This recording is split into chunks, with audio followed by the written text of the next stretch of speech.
ಶ್ರೀ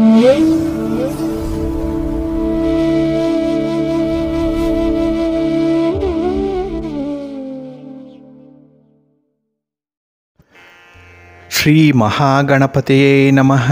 ಶ್ರೀ ಗುರುಭ್ಯೋ ನಮಃ. ಹರಿ ಓಂ. ಸಿರಿಗನ್ನಡ ಸುದ್ದಿವಾಹಿನಿಯ ಸದಭಿಮಾನದ ಸಹೃದಯ ವೀಕ್ಷಕ ಮಹಾಶಯರೇ, ತಮಗೆಲ್ಲರಿಗೂ ಕೂಡ ಸಿರಿಗನ್ನಡ ಸುದ್ದಿವಾಹಿನಿಗೆ ಸ್ವಾಗತ. ದಯಾಮಯನಾದಂಥ ಭಗವಂತನ ಅನುಗ್ರಹ ತಮ್ಮೆಲ್ಲರಿಗೆ ಪ್ರಾಪ್ತಿಯಾಗಲಿ, ತಮ್ಮೆಲ್ಲರ ಜೀವನ ಆರೋಗ್ಯದಾಯಕವಾಗಿರಲಿ, ಸಂತೃಪ್ತಿದಾಯಕವಾಗಿರಲಿ ಎಂದು ಭಗವಂತನಲ್ಲಿ ಪ್ರಾರ್ಥನೆಯನ್ನು ಮಾಡ್ತಾ ಈ ದಿನದ ವಿಶೇಷ ಕಾರ್ಯಕ್ರಮವನ್ನು ನೋಡೋಣ. ಹಾಗೆ ದ್ವಾದಶ ರಾಶಿಯವರ ಗೋಚಾರ ಫಲಗಳು ಹೇಗಿವೆ ಅನ್ನೋದನ್ನು ಕೂಡ ತಿಳಿಯೋಣ ಬನ್ನಿ. ವೀಕ್ಷಕರೇ, ಈ ದಿನ ತಮ್ಮ ಹುಟ್ಟುಹಬ್ಬವನ್ನು ಆಚರಿಸ್ಕೊಳ್ತಾ ಇರುವಂಥ ತಮಗೆಲ್ಲರಿಗೂ ಕೂಡ ಹುಟ್ಟುಹಬ್ಬದ ಶುಭಾಶಯಗಳು. ಹಾಗೆ ಈ ದಿನಾಂಕದಂದು ವಿವಾಹವಾಗಿರುವಂಥ ದಂಪತಿಗಳಿಗೂ ಕೂಡ ವಿವಾಹ ವಾರ್ಷಿಕೋತ್ಸವದ ಶುಭಾಶಯಗಳನ್ನು ಹೇಳ್ತಾ ಭಗವಂತ ತಮಗೆಲ್ಲರಿಗೂ ಕೂಡ ಸಕಲ ಸನ್ಮಂಗಳಗಳನ್ನು ಕರುಣಿಸಲಿ ಅಂತ ಹೇಳಿ ಸಿರಿಗನ್ನಡ ಸುದ್ದಿವಾಹಿನಿಯ ಪರವಾಗಿ ಪ್ರಾರ್ಥಿಸುತ್ತೇನೆ. ವೀಕ್ಷಕ ಬಂಧುಗಳೇ, ಈ ದಿನ 2025 ಜನವರಿ ತಿಂಗಳ 10ನೇ ತಾರೀಕು ಭಾರ್ಗವ ವಾಸರ ಅಂದರೆ ಶುಕ್ರವಾರ. ಈ ಶುಕ್ರವಾರದ ನಿತ್ಯ ಪಂಚಾಂಗ ಫಲ ಹೇಗಿದೆ ನೋಡೋಣ ಬನ್ನಿ. ಶ್ರೀ ಕ್ರೋಧಿನಾಮ ಸಂವತ್ಸರೆ, ದಕ್ಷಿಣಾಯನೆ, ಹೇಮಂತ ಋತು, ಪುಷ್ಯಮಾಸ, ಶುಕ್ಲ ಪಕ್ಷದ ಏಕಾದಶಿಯ ತಿಥಿ ಈ ದಿನ ಇದೆ. ಇದು ಈ ದಿನ ಬೆಳಿಗ್ಗೆ 9:32 ಇರಲಿದೆ. ನಂತರ ದ್ವಾದಶಿಯ ತಿಥಿ ಆರಂಭ ಆಗುತ್ತೆ. ಈ ದಿನದ ನಕ್ಷತ್ರ ಕೃತ್ತಿಕಾ ನಕ್ಷತ್ರ. ಇದು ಈ ದಿನ ಮಧ್ಯಾಹ್ನ 1:28 ಇರಲಿದೆ. ನಂತರ ರೋಹಿಣಿ ನಕ್ಷತ್ರ ಆರಂಭ ಆಗುತ್ತೆ. ಈ ದಿನದ ಕರ್ಣ ಪೂರ್ವಕರ್ಣ ವಿಷ್ಟಿ ಅಥವಾ ಭದ್ರ. ಇದು ಈ ದಿನ ಬೆಳಿಗ್ಗೆ 10:22 ಇರಲಿದೆ. ನಂತರ ಉತ್ತರ ಕರ್ಣ ಭವ ಆರಂಭ ಆಗುತ್ತೆ. ಈ ದಿನದ ಯೋಗ ಶುಭ ಯೋಗ. ಇದು ಈ ದಿನ ಅಪರಾಹ್ನ 2:36 ಇರಲಿದೆ. ನಂತರ ಶುಕ್ಲ ಯೋಗ ಆರಂಭ ಆಗುತ್ತೆ. ಈ ದಿನ ದಿಕ್ಷೂಲೆ ಇರುವಂಥದ್ದು ಪಶ್ಚಿಮ ದಿಕ್ಕಿಗೆ. ಹಾಗೆ ಈ ದಿನ ಸೂರ್ಯ ಇರುವಂಥ ರಾಶಿ ಧನಸ್ಸು, ಚಂದ್ರ ಇರುವಂಥ ರಾಶಿ ವೃಷಭ. ಇನ್ನು ಈ ದಿನ ರಾಹುಕಾಲ ಇರುವಂಥ ಸಮಯ ಈ ದಿನ ಬೆಳಿಗ್ಗೆ 11:04 ಮಧ್ಯಾಹ್ನ 12:28 ಗುಳಿಕ ಕಾಲ ಈ ದಿನ ಬೆಳಿಗ್ಗೆ 8:12 ಬೆಳಿಗ್ಗೆ 9:38 ಹಾಗೆ ಯಮಗಂಡ ಕಾಲ ಈ ದಿನ ಅಪರಾಹ್ನ 3:22 ಅಪರಾಹ್ನ 4:48 ಇರಲಿದೆ. ಇನ್ನು ಈ ದಿನ ದುಷ್ಟ ಮುಹೂರ್ತ ಇರುವಂಥ ಸಮಯ ಅಂತ ಹೇಳಿದ್ರೆ ಇದು ಈ ದಿನ ಬೆಳಿಗ್ಗೆ 9:20 ಬೆಳಿಗ್ಗೆ 10:02 ಹಾಗೆ ಮಧ್ಯಾಹ್ನ 12:59 ಮಧ್ಯಾಹ್ನ 1:41 ದುಷ್ಟ ಮುಹೂರ್ತದ ಸಮಯ. ಹಾಗಾಗಿ ಈ ಸಮಯದಲ್ಲಿ ಯಾವುದೇ ಪ್ರಯಾಣವನ್ನಾಗಲಿ ಯಾವುದೇ ಶುಭ ಕಾರ್ಯಗಳನ್ನಾಗಲಿ ಆರಂಭ ಮಾಡಬೇಡಿ. ಏಕೆಂದರೆ ನೀವು ಯಾವುದೇ ಕೆಲಸಗಳನ್ನು ಈ ದುಷ್ಟ ಮುಹೂರ್ತ ಇರುವಂಥ ಸಮಯದಲ್ಲಿ ಆರಂಭ ಮಾಡಿದರೆ ಅದರಿಂದ ಬರುವಂತಹ ಫಲಿತಾಂಶಗಳು ಅಷ್ಟೊಂದು ಅನುಕೂಲಕರವಾಗಿ ಇರೋದಿಲ್ಲ. ಅದರಿಂದಲೇ ಈ ದುಷ್ಟ ಮುಹೂರ್ತವನ್ನು ಅವಾಯ್ಡ್ ಮಾಡುವಂಥದ್ದು ತುಂಬ ಉತ್ತಮ. ಇನ್ನು ಈ ದಿನ ಅಭಿಜಿತ್ ಮುಹೂರ್ತ ಇರುವಂಥ ಸಮಯ ಈ ದಿನ ಮಧ್ಯಾಹ್ನ 12:07 ಮಧ್ಯಾಹ್ನ 12:49 ಅಭಿಜಿತ್ ಮುಹೂರ್ತ ಇರುವಂಥ ಸಮಯ. ಇನ್ನು ಈ ದಿನ ವಿಶೇಷವಾಗಿ ಅಮೃತ ಕಾಲ ಇರುವಂಥ ಸಮಯ ಅಂತ ಹೇಳಿದ್ರೆ ಈ ದಿನ ಮಧ್ಯಾಹ್ನ 12:18 ಮಧ್ಯಾಹ್ನ 1:19 ಅಮೃತ ಕಾಲದ ಸಮಯ. ಹಾಗೆ ಈ ದಿನ ಸೂರ್ಯೋದಯ ಆಗುವಂಥ ಸಮಯ ಈ ದಿನ ಪ್ರಾತಃ ಕಾಲ 6:43 ಸೂರ್ಯಾಸ್ತ ಸಂಜೆ 6:05. ಇನ್ನು ಈ ದಿನ ಚಂದ್ರನ ಬಲ ಇರುವಂಥ ರಾಶಿಗಳು ಅಂತ ಹೇಳಿದ್ರೆ ವೃಷಭ, ಕರ್ಕಾಟಕ, ಸಿಂಹ, ವೃಶ್ಚಿಕ, ಧನಸ್ಸು ಮತ್ತು ಮೀನ. ಈ 6 ರಾಶಿಯವರಿಗೆ ಗೋಚಾರದಲ್ಲಿ ಚಂದ್ರನಿಂದ ಶುಭ ಫಲಗಳ ಯೋಗ ಇರುತ್ತೆ. ಇನ್ನು ಉಳಿದ 6 ರಾಶಿಯವರಿಗೆ ಮಿಶ್ರ ಫಲದ ಯೋಗ ಇರುತ್ತೆ. ಅದನ್ನು ಮುಂದೆ ದ್ವಾದಶ ರಾಶಿಯವರ ಗೋಚಾರ ಫಲಗಳನ್ನು ನೋಡುವಂತಹ ಸಂದರ್ಭದಲ್ಲಿ ಮತ್ತಷ್ಟು ಹೆಚ್ಚಿನ ಮಾಹಿತಿಗಳನ್ನು ತಿಳ್ಕೊಳ್ಳೋಣ. ಇನ್ನು ಈ ದಿನದ ಹೊರಾದ ಅಧಿಪತಿ ಶುಕ್ರ. ಶುಕ್ರ ಅಂತ ಹೇಳಿದರೆ ಪ್ರೀತಿಗೆ, ಪ್ರೇಮಕ್ಕೆ ಕಾರಕನಾಗಿರುವಂಥವನು. ಹಾಗಾಗಿ ಈ ದಿನ ಪ್ರಣಯ ಪಕ್ಷಿಗಳಿಗೆ, ಸಂಗಾತಿಗಳಿಗೆ, ಪತಿ ಪತ್ನಿಯರಿಗೆ ಉತ್ತಮವಾದಂಥ ದಿನ. ನಿಮ್ಮ ಭಿನ್ನಾಭಿಪ್ರಾಯಗಳು ಪರಿಹಾರ ಆಗುತ್ತೆ. ಹಾಗೆ ನಿಮ್ಮಿಬ್ಬರಲ್ಲಿ ಒಂದು ಒಳ್ಳೆಯ ತಿಳುವಳಿಕೆ ಇರುತ್ತೆ, ಒಳ್ಳೆಯ ಅಂಡರ್ಸ್ಟ್ಯಾಂಡಿಂಗ್ ಇರುತ್ತೆ. ಹಾಗಾಗಿನೇ ಸುಖ ಪಡಲಿಕ್ಕೆ, ಸಂತೋಷ ಪಡಲಿಕ್ಕೆ ಈ ದಿನ ತುಂಬ ಅನುಕೂಲ ಇರುವಂಥ ದಿನ. ಹಾಗೆ ಶುಕ್ರ ಮನರಂಜನೆಗೆ, ಸೌಂದರ್ಯಕ್ಕೆ ಕಾರಕನಾಗಿರುವಂಥವನು, ಆಡಂಬರಕ್ಕೆ ಕಾರಕ. ಹಾಗಾಗಿ ಮನೆಗೆ ಬೇಕಾದಂತಹ ಕೆಲವು ಅಲಂಕಾರಿಕ ವಸ್ತುಗಳನ್ನು ಖರೀದಿ ಮಾಡಿ, ವಾಹನ ಖರೀದಿ ಮಾಡಿ, ಮನೆ, ಸೈಟು, ಜಮೀನು ಇತ್ಯಾದಿಗಳನ್ನು ಖರೀದಿ ಮಾಡಿದ್ರೆ ಅದಕ್ಕೂ ಕೂಡ ಶುಕ್ರನ ಕಾರಕತ್ವ ಬರುತ್ತೆ. ಹಾಗಾಗಿ ಮನೆಗೆ, ಗೃಹಕ್ಕೆ, ವಾಹನಕ್ಕೆ, ದ್ರವ್ಯಕ್ಕೆ, ಕಲೆಗೆ, ಇನ್ನು ವಿಶೇಷವಾಗಿ ಸಂಗೀತ, ನೃತ್ಯ, ವಿವಾಹ, ಫಲವತ್ತತೆ ಇದೆಲ್ಲದಕ್ಕೂ ಕೂಡ ಶುಕ್ರ ಕಾರಕನಾಗಿರುವಂಥವನು. ಹಾಗಾಗಿ ಈ ದಿನದಲ್ಲಿ ಶುಕ್ರನ ಅನುಗ್ರಹ ಬಹಳ ಚೆನ್ನಾಗಿದೆ. ಇನ್ನು ಈ ದಿನ ಪ್ರಣಯಕ್ಕೆ ಮತ್ತು ಮನರಂಜನೆಗೆ ತುಂಬ ಶುಭಕರವಾಗಿರುವಂಥ ಸಂದರ್ಭಗಳಿದೆ. ಹಾಗೆ ಈ ದಿನ ಇರುವಂಥ ಗುರುಹೋರದ ಸಮಯ ಅಂತ ಹೇಳಿದ್ರೆ ಇದು ಈ ದಿನ ಬೆಳಿಗ್ಗೆ 10 ಗಂಟೆ 32 ನಿಮಿಷದಿಂದ ಬೆಳಿಗ್ಗೆ 11 ಗಂಟೆ 29 ನಿಮಿಷದವರೆಗೆ, ಹಾಗೆ ಸಂಜೆ 5 ಗಂಟೆ 11 ನಿಮಿಷದಿಂದ ಸಂಜೆ 6 ಗಂಟೆ 9 ನಿಮಿಷದವರೆಗೆ, ಇನ್ನು ರಾತ್ರಿ 12 ಗಂಟೆ 27 ನಿಮಿಷದಿಂದ ರಾತ್ರಿ 1 ಗಂಟೆ 30 ನಿಮಿಷದವರೆಗೆ ಗುರುಹೋರ ಇರುವಂಥ ಸಮಯ. ಇನ್ನು ಈ ದಿನ ಇರುವಂಥ ಶನಿಹೋರದ ಸಮಯ ತುಂಬ ಫೇವರಬಲ್ ಆಗಿದೆ. ಅದರಲ್ಲೂ ಈ ಕಬ್ಬಿಣ ಮತ್ತು ಕಲ್ಲಿನ ವ್ಯಾಪಾರಿಗಳಿಗೆ ಯಾವುದೇ ರೀತಿಯ ತೀರ್ಮಾನಗಳನ್ನು ವ್ಯಾಪಾರದಲ್ಲಿ ತೆಗೆದುಕೊಳ್ಳಿಕ್ಕೆ ತುಂಬ ಅನುಕೂಲಕರವಾಗಿರುವಂಥ ಸಮಯ ಇದೆ. ಇನ್ನು ಈ ದಿನ ನಿರುದ್ಯೋಗಿಗಳಿಗೆ ಉದ್ಯೋಗ ಪ್ರಾಪ್ತಿಯಾಗುವಂಥದ್ದಾಗಲಿ ಅಥವಾ ನ್ಯಾಯಾಲಯದ ಪ್ರಕರಣಗಳು ಏನೇ ಇದ್ದರೆ ಅದು ನಿಮ್ಮ ಪರವಾಗಿ ಸಮಾಧಾನಕರವಾದಂಥ ಒಂದು ವಾತಾವರಣ ಸೃಷ್ಟಿಯಾಗುವಂಥದ್ದಾಗಲಿ ಈ ದಿನ ಬಹಳ ವಿಶೇಷವಾಗಿ ನೀವು ಗಮನಿಸಬೇಕು. ಅದರಲ್ಲೂ ಈ ಶನಿಹೋರದಲ್ಲಿ ಇದು ಈ ದಿನ ಬೆಳಿಗ್ಗೆ 9 ಗಂಟೆ 35 ನಿಮಿಷದಿಂದ ಬೆಳಿಗ್ಗೆ 10 ಗಂಟೆ 32 ನಿಮಿಷದವರೆಗೆ, ಇನ್ನು ಸಂಜೆ 4 ಗಂಟೆ 14 ನಿಮಿಷದಿಂದ ಸಂಜೆ 5 ಗಂಟೆ 11 ನಿಮಿಷದವರೆಗೆ, ಹಾಗೆ ರಾತ್ರಿ 11 ಗಂಟೆ 24 ನಿಮಿಷದಿಂದ ರಾತ್ರಿ 12 ಗಂಟೆ 27 ನಿಮಿಷದವರೆಗೆ ಶನಿಹೋರ ಇರುವಂಥ ಸಮಯ. ಇದನ್ನು ನೀವು ಅನುಸರಣೆ ಮಾಡ್ಬೋದು, ಯಾಕೆಂದರೆ ತುಂಬ ಫೇವರಬಲ್ ಆಗಿರುತ್ತೆ. ಹಾಗೆ ಈ ದಿನ ಇರುವಂಥ ಚಂದ್ರ ಹೊರ ಕೂಡ ಬಹಳ ಚೆನ್ನಾಗಿದೆ. ಇದು ಕೂಡ ಫೇವರಬಲ್ ಆಗಿದೆ. ಅದರಲ್ಲೂ ದ್ರವ ಪದಾರ್ಥಗಳನ್ನು ಯಾರು ಮಾರಾಟ ಮಾಡ್ತಾರೆ ಅಥವಾ ಖರೀದಿ ಮಾಡ್ತಾರೆ ಅವ್ರಿಗೆ ಸ್ವಲ್ಪ ಎಚ್ಚರಿಕೆ ಇರಬೇಕು. ಏಕೆಂದರೆ ನಿಮ್ಮ ವ್ಯಾಪಾರದಲ್ಲಿ ಇತ್ತೀಚೆಗೆ ಆಗ್ತಾ ಇರುವಂಥ ಕೆಲವೊಂದು ಬದಲಾವಣೆಗಳಾಗಲಿ, ಲಾಭ ನಷ್ಟಗಳ ಒಂದು ಕಣ್ಣು ಮುಚ್ಚಾಲೆ ಆಟ ಆಗಲಿ ನಿಮಗೆ ತೀವ್ರ ಆಘಾತವನ್ನು ತರುವಂಥದ್ದು. ಹಾಗಾಗಿನೇ ನಿಮ್ಮ ಹಣಕಾಸಿನ ಪರಿಸ್ಥಿತಿಯನ್ನು ಸುಧಾರಣೆ ಮಾಡಿಕೊಳ್ಳಿಕ್ಕೆ ಸುರಕ್ಷಿತವಾದ ಸ್ಥಳದಲ್ಲಿ ನೀವು ಉದ್ಯೋಗ ಮಾಡಬಹುದು. ಹಾಗೆ ಹಾಲು, ನೀರು, ಎಣ್ಣೆ, ಪೆಟ್ರೋಲ್, ಕೆಮಿಕಲ್ಸ್ ಇತ್ಯಾದಿ ದ್ರವ ಪದಾರ್ಥಗಳನ್ನು ಮಾರಾಟ ಮಾಡುವಂಥವ್ರಿಗೆ, ಖರೀದಿ ಮಾಡುವಂಥವ್ರಿಗೆ ತುಂಬ ಸಮಯ ಚೆನ್ನಾಗಿದೆ, ಟೈಮ್ ಚೆನ್ನಾಗಿದೆ. ಈ ದಿನ ಚಂದ್ರಹೋರ ಇರುವಂಥ ಸಮಯ ಬೆಳಿಗ್ಗೆ 8 ಗಂಟೆ 38 ನಿಮಿಷದಿಂದ ಬೆಳಿಗ್ಗೆ 9 ಗಂಟೆ 35 ನಿಮಿಷದವರೆಗೆ, ಹಾಗೆ ಅಪರಾಹ್ನ 3 ಗಂಟೆ 17 ನಿಮಿಷದಿಂದ ಅಪರಾಹ್ನ 4 ಗಂಟೆ 14 ನಿಮಿಷದವರೆಗೆ, ಇನ್ನು ರಾತ್ರಿ 10 ಗಂಟೆ 21 ನಿಮಿಷದಿಂದ ರಾತ್ರಿ 11 ಗಂಟೆ 24 ನಿಮಿಷದವರೆಗೆ ಚಂದ್ರಹೋರ ಇರುವಂಥ ಸಮಯ. ಇದನ್ನು ನೀವು ಅನುಸರಣೆ ಮಾಡ್ಬೋದು, ನಿಮಗೆ ತುಂಬ ಅನುಕೂಲತೆಗಳಿರುತ್ತೆ. ಹಾಗೆ ಈ ದಿನ ಇರುವಂಥ ರವಿಹೋರ ಸ್ವಲ್ಪ ಅನ್ಫೇವರಬಲ್ ಆಗಿರುವಂಥದ್ದು. ಅದರಲ್ಲೂ ರಾಜಕಾರಣಿಗಳು ಯಾವುದೇ ರೀತಿಯ ಚಟುವಟಿಕೆಗಳನ್ನು ಈ ದಿನ ಮಾಡಲಿಕ್ಕೆ ಹೋಗಬೇಡಿ, ಹೊಸ ಪ್ರಯಾಣವನ್ನು ಆರಂಭ ಮಾಡಲಿಕ್ಕೆ ಹೋಗಬೇಡಿ, ಏಕೆಂದರೆ ನಿಮಗೆ ಗ್ರಹಗತಿಗಳು ಅಷ್ಟೊಂದು ಅನುಕೂಲಕರವಾಗಿಲ್ಲ. ಹಾಗಾಗಿನೇ ಬಹಳ ಎಚ್ಚರಿಕೆಯಿಂದ ನೀವು ನಿಮ್ಮ ಚಟುವಟಿಕೆಗಳನ್ನು, ನಿಮ್ಮ ವ್ಯಾಪಾರವನ್ನು ಆರಂಭ ಮಾಡಬೇಕು. ಇನ್ನು ಸರ್ಕಾರದ ಮಟ್ಟದಲ್ಲಿ ಕೆಲಸಗಳಾಗಬೇಕು ಅಂತ ಹೇಳಿದ್ರೆ ಸರ್ಕಾರಿ ಅಧಿಕಾರಿಗಳನ್ನು ಭೇಟಿ ಮಾಡುವಂಥ ವಿಚಾರ ಅಥವಾ ಹಿರಿಯರನ್ನು, ಗಣ್ಯರನ್ನು, ರಾಜಕಾರಣಿಗಳನ್ನು ಭೇಟಿ ಮಾಡುವಂತಹ ವಿಚಾರಗಳೇನಾದರೂ ಇದ್ದರೂ ಕೂಡ ಅದನ್ನು ಆದಷ್ಟು ರವಿಹೋರದಲ್ಲಿ ಮಾಡಬೇಡಿ, ಸ್ವಲ್ಪ ಅವಾಯ್ಡ್ ಮಾಡ್ಕೊಳ್ಳಿ. ಹಾಗಾಗಿ ಬಂಧುಗಳೇ, ನಿಮ್ಮ ಕೆಲಸ ಕಾರ್ಯಗಳನ್ನು ಒಳ್ಳೆಯ ಸಮಯದಲ್ಲಿ ಆರಂಭ ಮಾಡಿ, ಒಳ್ಳೆಯ ಮುಹೂರ್ತ ಯಾವುದಿದೆ ಅನ್ನುವಂಥದ್ದನ್ನು ತಿಳ್ಕೊಂಡು ಮುಂದುವರಿರಿ. ಅದಕ್ಕಾಗಿಯೇ ಸಿರಿಗನ್ನಡ ಸುದ್ದಿವಾಹಿನಿ ಪ್ರತಿನಿತ್ಯ ಪ್ರಸಾರ ಮಾಡುವಂಥ ಈ ಪಂಚಾಂಗದ ವಿವರಗಳನ್ನು ಕೇಳಿಸ್ಕೊಳ್ಳಿ. ಇದರಲ್ಲಿ ನಿಮಗೆ ಬೇಕಾದಂತಹ ಮಾಹಿತಿಗಳು ಸಿಕ್ಕತ್ತೆ, ಅದನ್ನು ಅನುಸರಣೆ ಮಾಡ್ತಾ ಇರಿ. ಖಂಡಿತ ಒಳ್ಳೆಯ ಪ್ರಯತ್ನ, ಒಳ್ಳೆಯ ಫಲ ನಿಮಗೆ ಲಭ್ಯವಾಗುತ್ತೆ. ಪ್ರೀತಿಯ ಬಂಧುಗಳೇ, ಈ ದಿನ ಬಹಳ ವಿಶೇಷವಾಗಿರುವಂಥ ದಿನ.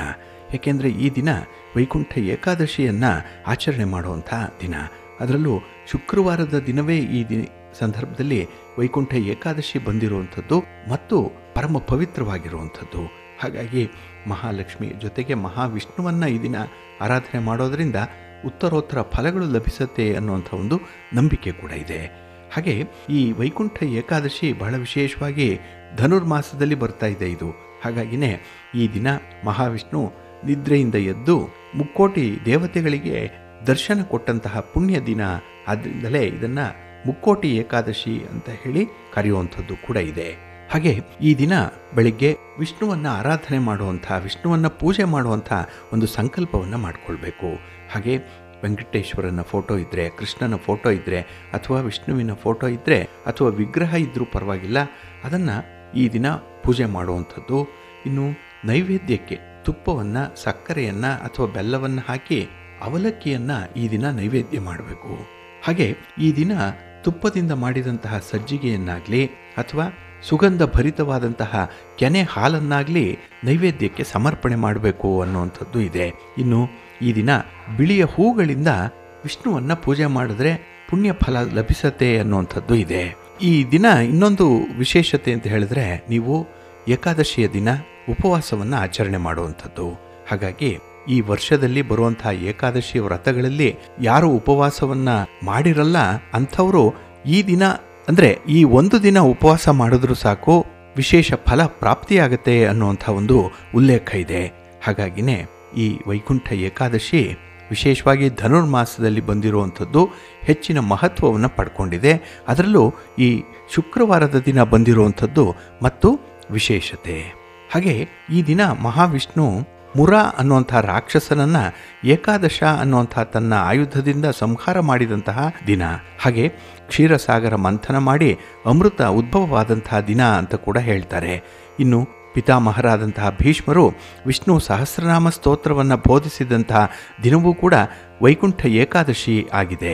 ಆದ್ದರಿಂದಲೇ ಈ ದಿನ ಏಕಾದಶಿ ವ್ರತ ಅನುಸರಣೆ ಮಾಡೋದ್ರಿಂದ ಪಿತೃದೋಷಗಳು ಪರಿಹಾರ ಆಗುತ್ತೆ. ಆದ್ದರಿಂದಲೇ ಇದನ್ನು ಮೋಕ್ಷದ ಏಕಾದಶಿ ಅಂತ ಹೇಳಿ ಕೂಡ ಕರೀತಾರೆ. ಇನ್ನು ಈ ವೈಕುಂಠ ಏಕಾದಶಿ ಕುರಿತಾಗಿ ಇರುವಂಥ ಪುರಾಣ ಕಥೆಗಳನ್ನು ಶ್ರವಣ ಮಾಡಿದ್ರೆ ಈ ದಿನ ಏಕಾದಶಿ ವ್ರತವನ್ನು ಮಾಡಿದಂತಹ ಪುಣ್ಯ ಲಭಿಸತ್ತೆ ಅನ್ನುವಂಥ ಒಂದು ನಂಬಿಕೆ ಕೂಡ ಇದೆ. ಇಲ್ಲಿ ದ್ವಾಪರದಲ್ಲಿ ಶ್ರೀಕೃಷ್ಣ ಪರಮಾತ್ಮ ಗೋಪಾಲಕರಿಗೆ ವೈಕುಂಠ ದರ್ಶನವನ್ನು ಮಾಡಿಸಿದಂತಹ ಕಥೆ ಬಹಳ ವಿಶೇಷವಾಗಿರುವಂಥದ್ದು. ಇಲ್ಲಿ ಗೋಕುಲದಲ್ಲಿ ಕೃಷ್ಣನ ತಂದೆ ನಂದಗೋಪ ಏಕಾದಶಿಯ ವ್ರತವನ್ನು ತಪ್ಪದೆ ಆಚರಣೆ ಮಾಡ್ತಾ ಇದ್ದ. ಒಮ್ಮೆ ಏಕಾದಶಿಯ ವ್ರತವನ್ನು ಆಚರಣೆ ಮಾಡಿ ಮರುದಿನ ದ್ವಾದಶಿ ಪಾರಣೆ ಮಾಡಬೇಕಾಗಿತ್ತು. ಅಂದು ದ್ವಾದಶಿ ಸ್ವಲ್ಪವೇ ಇತ್ತು. ಹಾಗಾಗಿ ಬೆಳಿಗ್ಗೆ ಬೇಗ ಎದ್ದು ಸ್ನಾನ ಮಾಡಿ ಪೂಜಾ ಕಾರ್ಯಗಳನ್ನು ಮುಗಿಸಿ ಪಾರಣೆ ಮಾಡಬೇಕು ಅಂತ ಹೇಳಿ ಬೆಳಗಿನ ಜಾವಕ್ಕೂ ಮೊದಲೇ ಯಮುನಾ ನದಿಗೆ ಸ್ನಾನಕ್ಕೆ ಹೋಗ್ತಾನೆ. ಅದು ರಾಕ್ಷಸರು ಸಂಚಾರ ಮಾಡುವಂಥ ಸಮಯ ಆಗಿರುತ್ತೆ. ನಂದಗೋಪ ನೀರಿನಲ್ಲಿ ಮುಳುಗಿದಾಗ ವರುಣ ಅನ್ನುವಂಥ ರಾಕ್ಷಸನ ಸೇವಕ ನಂದಗೋಪನನ್ನು ಹೊತ್ತೊಯ್ದು ವರುಣನಿಗೆ ಒಪ್ಪಿಸ್ಬಿಡ್ತಾನೆ. ಇತ್ತ ಗೋಕುಲದಲ್ಲಿ ಸ್ನಾನಕ್ಕೆ ಹೋದಂತಹ ನಂದಗೋಪಾಲ ಇನ್ನೂ ಬರಲಿಲ್ಲ ಯಾಕೆ ಅಂತ ಹೇಳಿ ಊರ ಜನ ಎಲ್ಲ ಗಾಬರಿ ಆಗ್ತಾರೆ. ಈ ಸುದ್ದಿ ಇಡೀ ಊರಿಗೆ ಹಬ್ಬಿಡತ್ತೆ. ಆ ಸಂದರ್ಭದಲ್ಲಿ ಚಿಂತಿತರಾದಂತಹ ಗೋಪಾಲಕರು ಬಲರಾಮನಿಗೆ ವಿಚಾರವನ್ನು ತಿಳಿಸ್ತಾರೆ. ಈ ವಿಷಯ ಶ್ರೀಕೃಷ್ಣನಿಗೂ ಕೂಡ ಗೊತ್ತಾಗುತ್ತೆ. ಗೋಪಾಲಕರಿಗೆ ಚಿಂತೆ ಮಾಡಬೇಡಿ, ನಾನು ನನ್ನ ತಂದೆಯನ್ನು ಕರೆದು ತಂದೆ ತರ್ತೀನಿ ಅಂತ ಹೇಳಿ ಅವರಿಗೆ ವಚನವನ್ನು ಕೊಡ್ತಾನೆ, ಭರವಸೆಯನ್ನು ಕೊಡ್ತಾನೆ. ನಂತರ ವರುಣ ಇದ್ದಂತಹ ಲೋಕಕ್ಕೆ ಬರ್ತಾನೆ. ಇಲ್ಲಿ ವರುಣ ಲೋಕಕ್ಕೆ ಬಂದಂತಹ ಶ್ರೀಕೃಷ್ಣನನ್ನ ಅತ್ಯಂತ ಗೌರವದಿಂದ ಬರಮಾಡಿಕೊಳ್ತಾನೆ ವರುಣ. ಹಾಗೆ ಅವನಿಗೆ ನಮಸ್ಕಾರ ಮಾಡಿ ವಿಶೇಷ ಆತಿಥ್ಯವನ್ನು ಕೊಟ್ಟು ಗೌರವಿಸ್ತಾನೆ. ಆಗ ಆ ರಾಕ್ಷಸನಾದಂತಹ ವರುಣ ತನ್ನ ಸೇವಕರು ತಿಳಿಯದೆ ಮಾಡಿದಂತಹ ತಪ್ಪಿಗಾಗಿ ಕೃಷ್ಣನಲ್ಲಿ ಕ್ಷಮೆ ಯಾಚಿಸ್ತಾನೆ. ತೃಪ್ತಿ ಹೊಂದಿದಂತಹ ಶ್ರೀಕೃಷ್ಣ ತನ್ನ ವಿವಿಧ ರೂಪಗಳ ದರ್ಶನವನ್ನು ಕೊಡ್ತಾನೆ. ಹಾಗೆ ಆ ರಾಕ್ಷಸನಾದಂತಹ ವರುಣನನ್ನು ಕ್ಷಮಿಸಿ ಆಶೀರ್ವದಿಸಿ ತನ್ನ ತಂದೆಯನ್ನು ಕರೆದುಕೊಂಡು ಯಮುನೆಯ ದಡಕ್ಕೆ ಬರ್ತಾನೆ. ಇತ್ತ ನಂದಗೋಪ ವರುಣನ ಲೋಕದಲ್ಲಿ ಕಂಡಂತಹ ದೃಶ್ಯವನ್ನು, ಹಾಗೆ ಶ್ರೀಕೃಷ್ಣನು ತೋರಿಸಿದಂತಹ ವಿವಿಧ ರೂಪಗಳನ್ನು, ಹಾಗೆ ಕೃಷ್ಣನಿಗೆ ನೀಡಿದಂತಹ ಆತಿಥ್ಯದ ಎಲ್ಲ ವಿಚಾರಗಳನ್ನು ಕೂಡ ಗೋಪಾಲಕರಿಗೆ ತಿಳಿಸ್ತಾನೆ.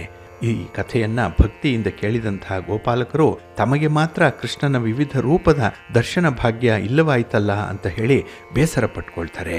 ಇದನ್ನು ತಿಳಿದಂತಹ ಶ್ರೀಕೃಷ್ಣ ಗೋಪಾಲಕರಿಗೆ ಹೇಳಿದಂತಹ ಯಮುನಾ ತೀರ್ಥದ ಬ್ರಹ್ಮಕುಂಡದಲ್ಲಿ ಸ್ನಾನ ಮಾಡಿ ಬರಲಿಕ್ಕೆ ಹೇಳ್ತಾನೆ. ಅಲ್ಲಿ ಎಲ್ಲ ಗೋಪಾಲಕರು ಯಮುನೆಯ ಬ್ರಹ್ಮಕುಂಡದಲ್ಲಿ ಸ್ನಾನ ಮಾಡಿ ಬರ್ತಾರೆ. ಅಲ್ಲಿ ಶ್ರೀಕೃಷ್ಣ ಗೋಪ ಬಾಲಕರಿಗೆ ತನ್ನ ವಿವಿಧ ರೂಪಗಳ ದರ್ಶನವನ್ನು ಮಾಡಿಸ್ತಾನೆ.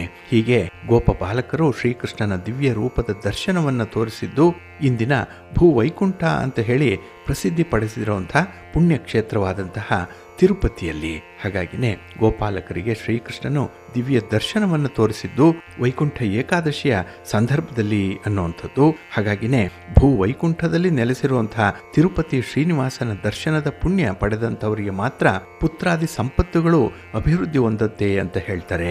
ಆದ್ರಿಂದಲೇ ಈ ದಿನವನ್ನ ಪುತ್ರದ ಏಕಾದಶಿ ಅಂತ ಹೇಳಿ ಕರೆಯುವಂಥದ್ದು ಕೂಡ ಇದೆ.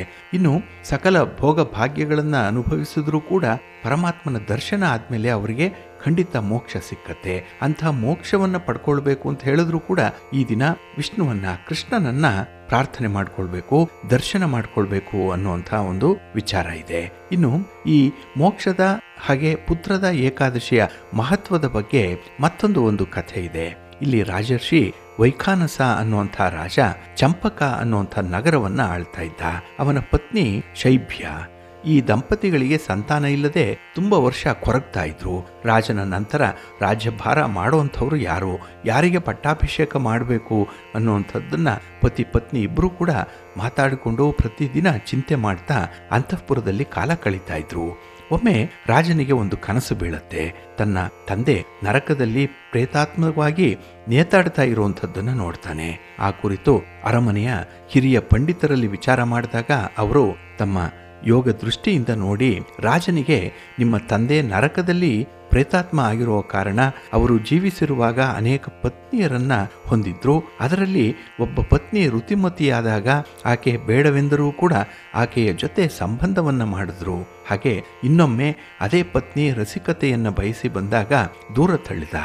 ಈ ಪಾಪ ಕೃತ್ಯದಿಂದಾಗಿ ನರಕವಾಸ ಅನುಭವಿಸ್ತಾ ಇದ್ದಾರೆ ಅನ್ನುವಂಥ ವಿಚಾರವನ್ನ, ಹಾಗೆ ನರಕದಿಂದ ಮುಕ್ತರಾಗಿ ಸದ್ಗತಿ ಹೊಂದಬೇಕು ಅನ್ನುವಂಥ ಒಂದು ವಿಚಾರ ಕೂಡ ಆ ರಾಜನಿಗೆ ಗೊತ್ತಾಗತ್ತೆ.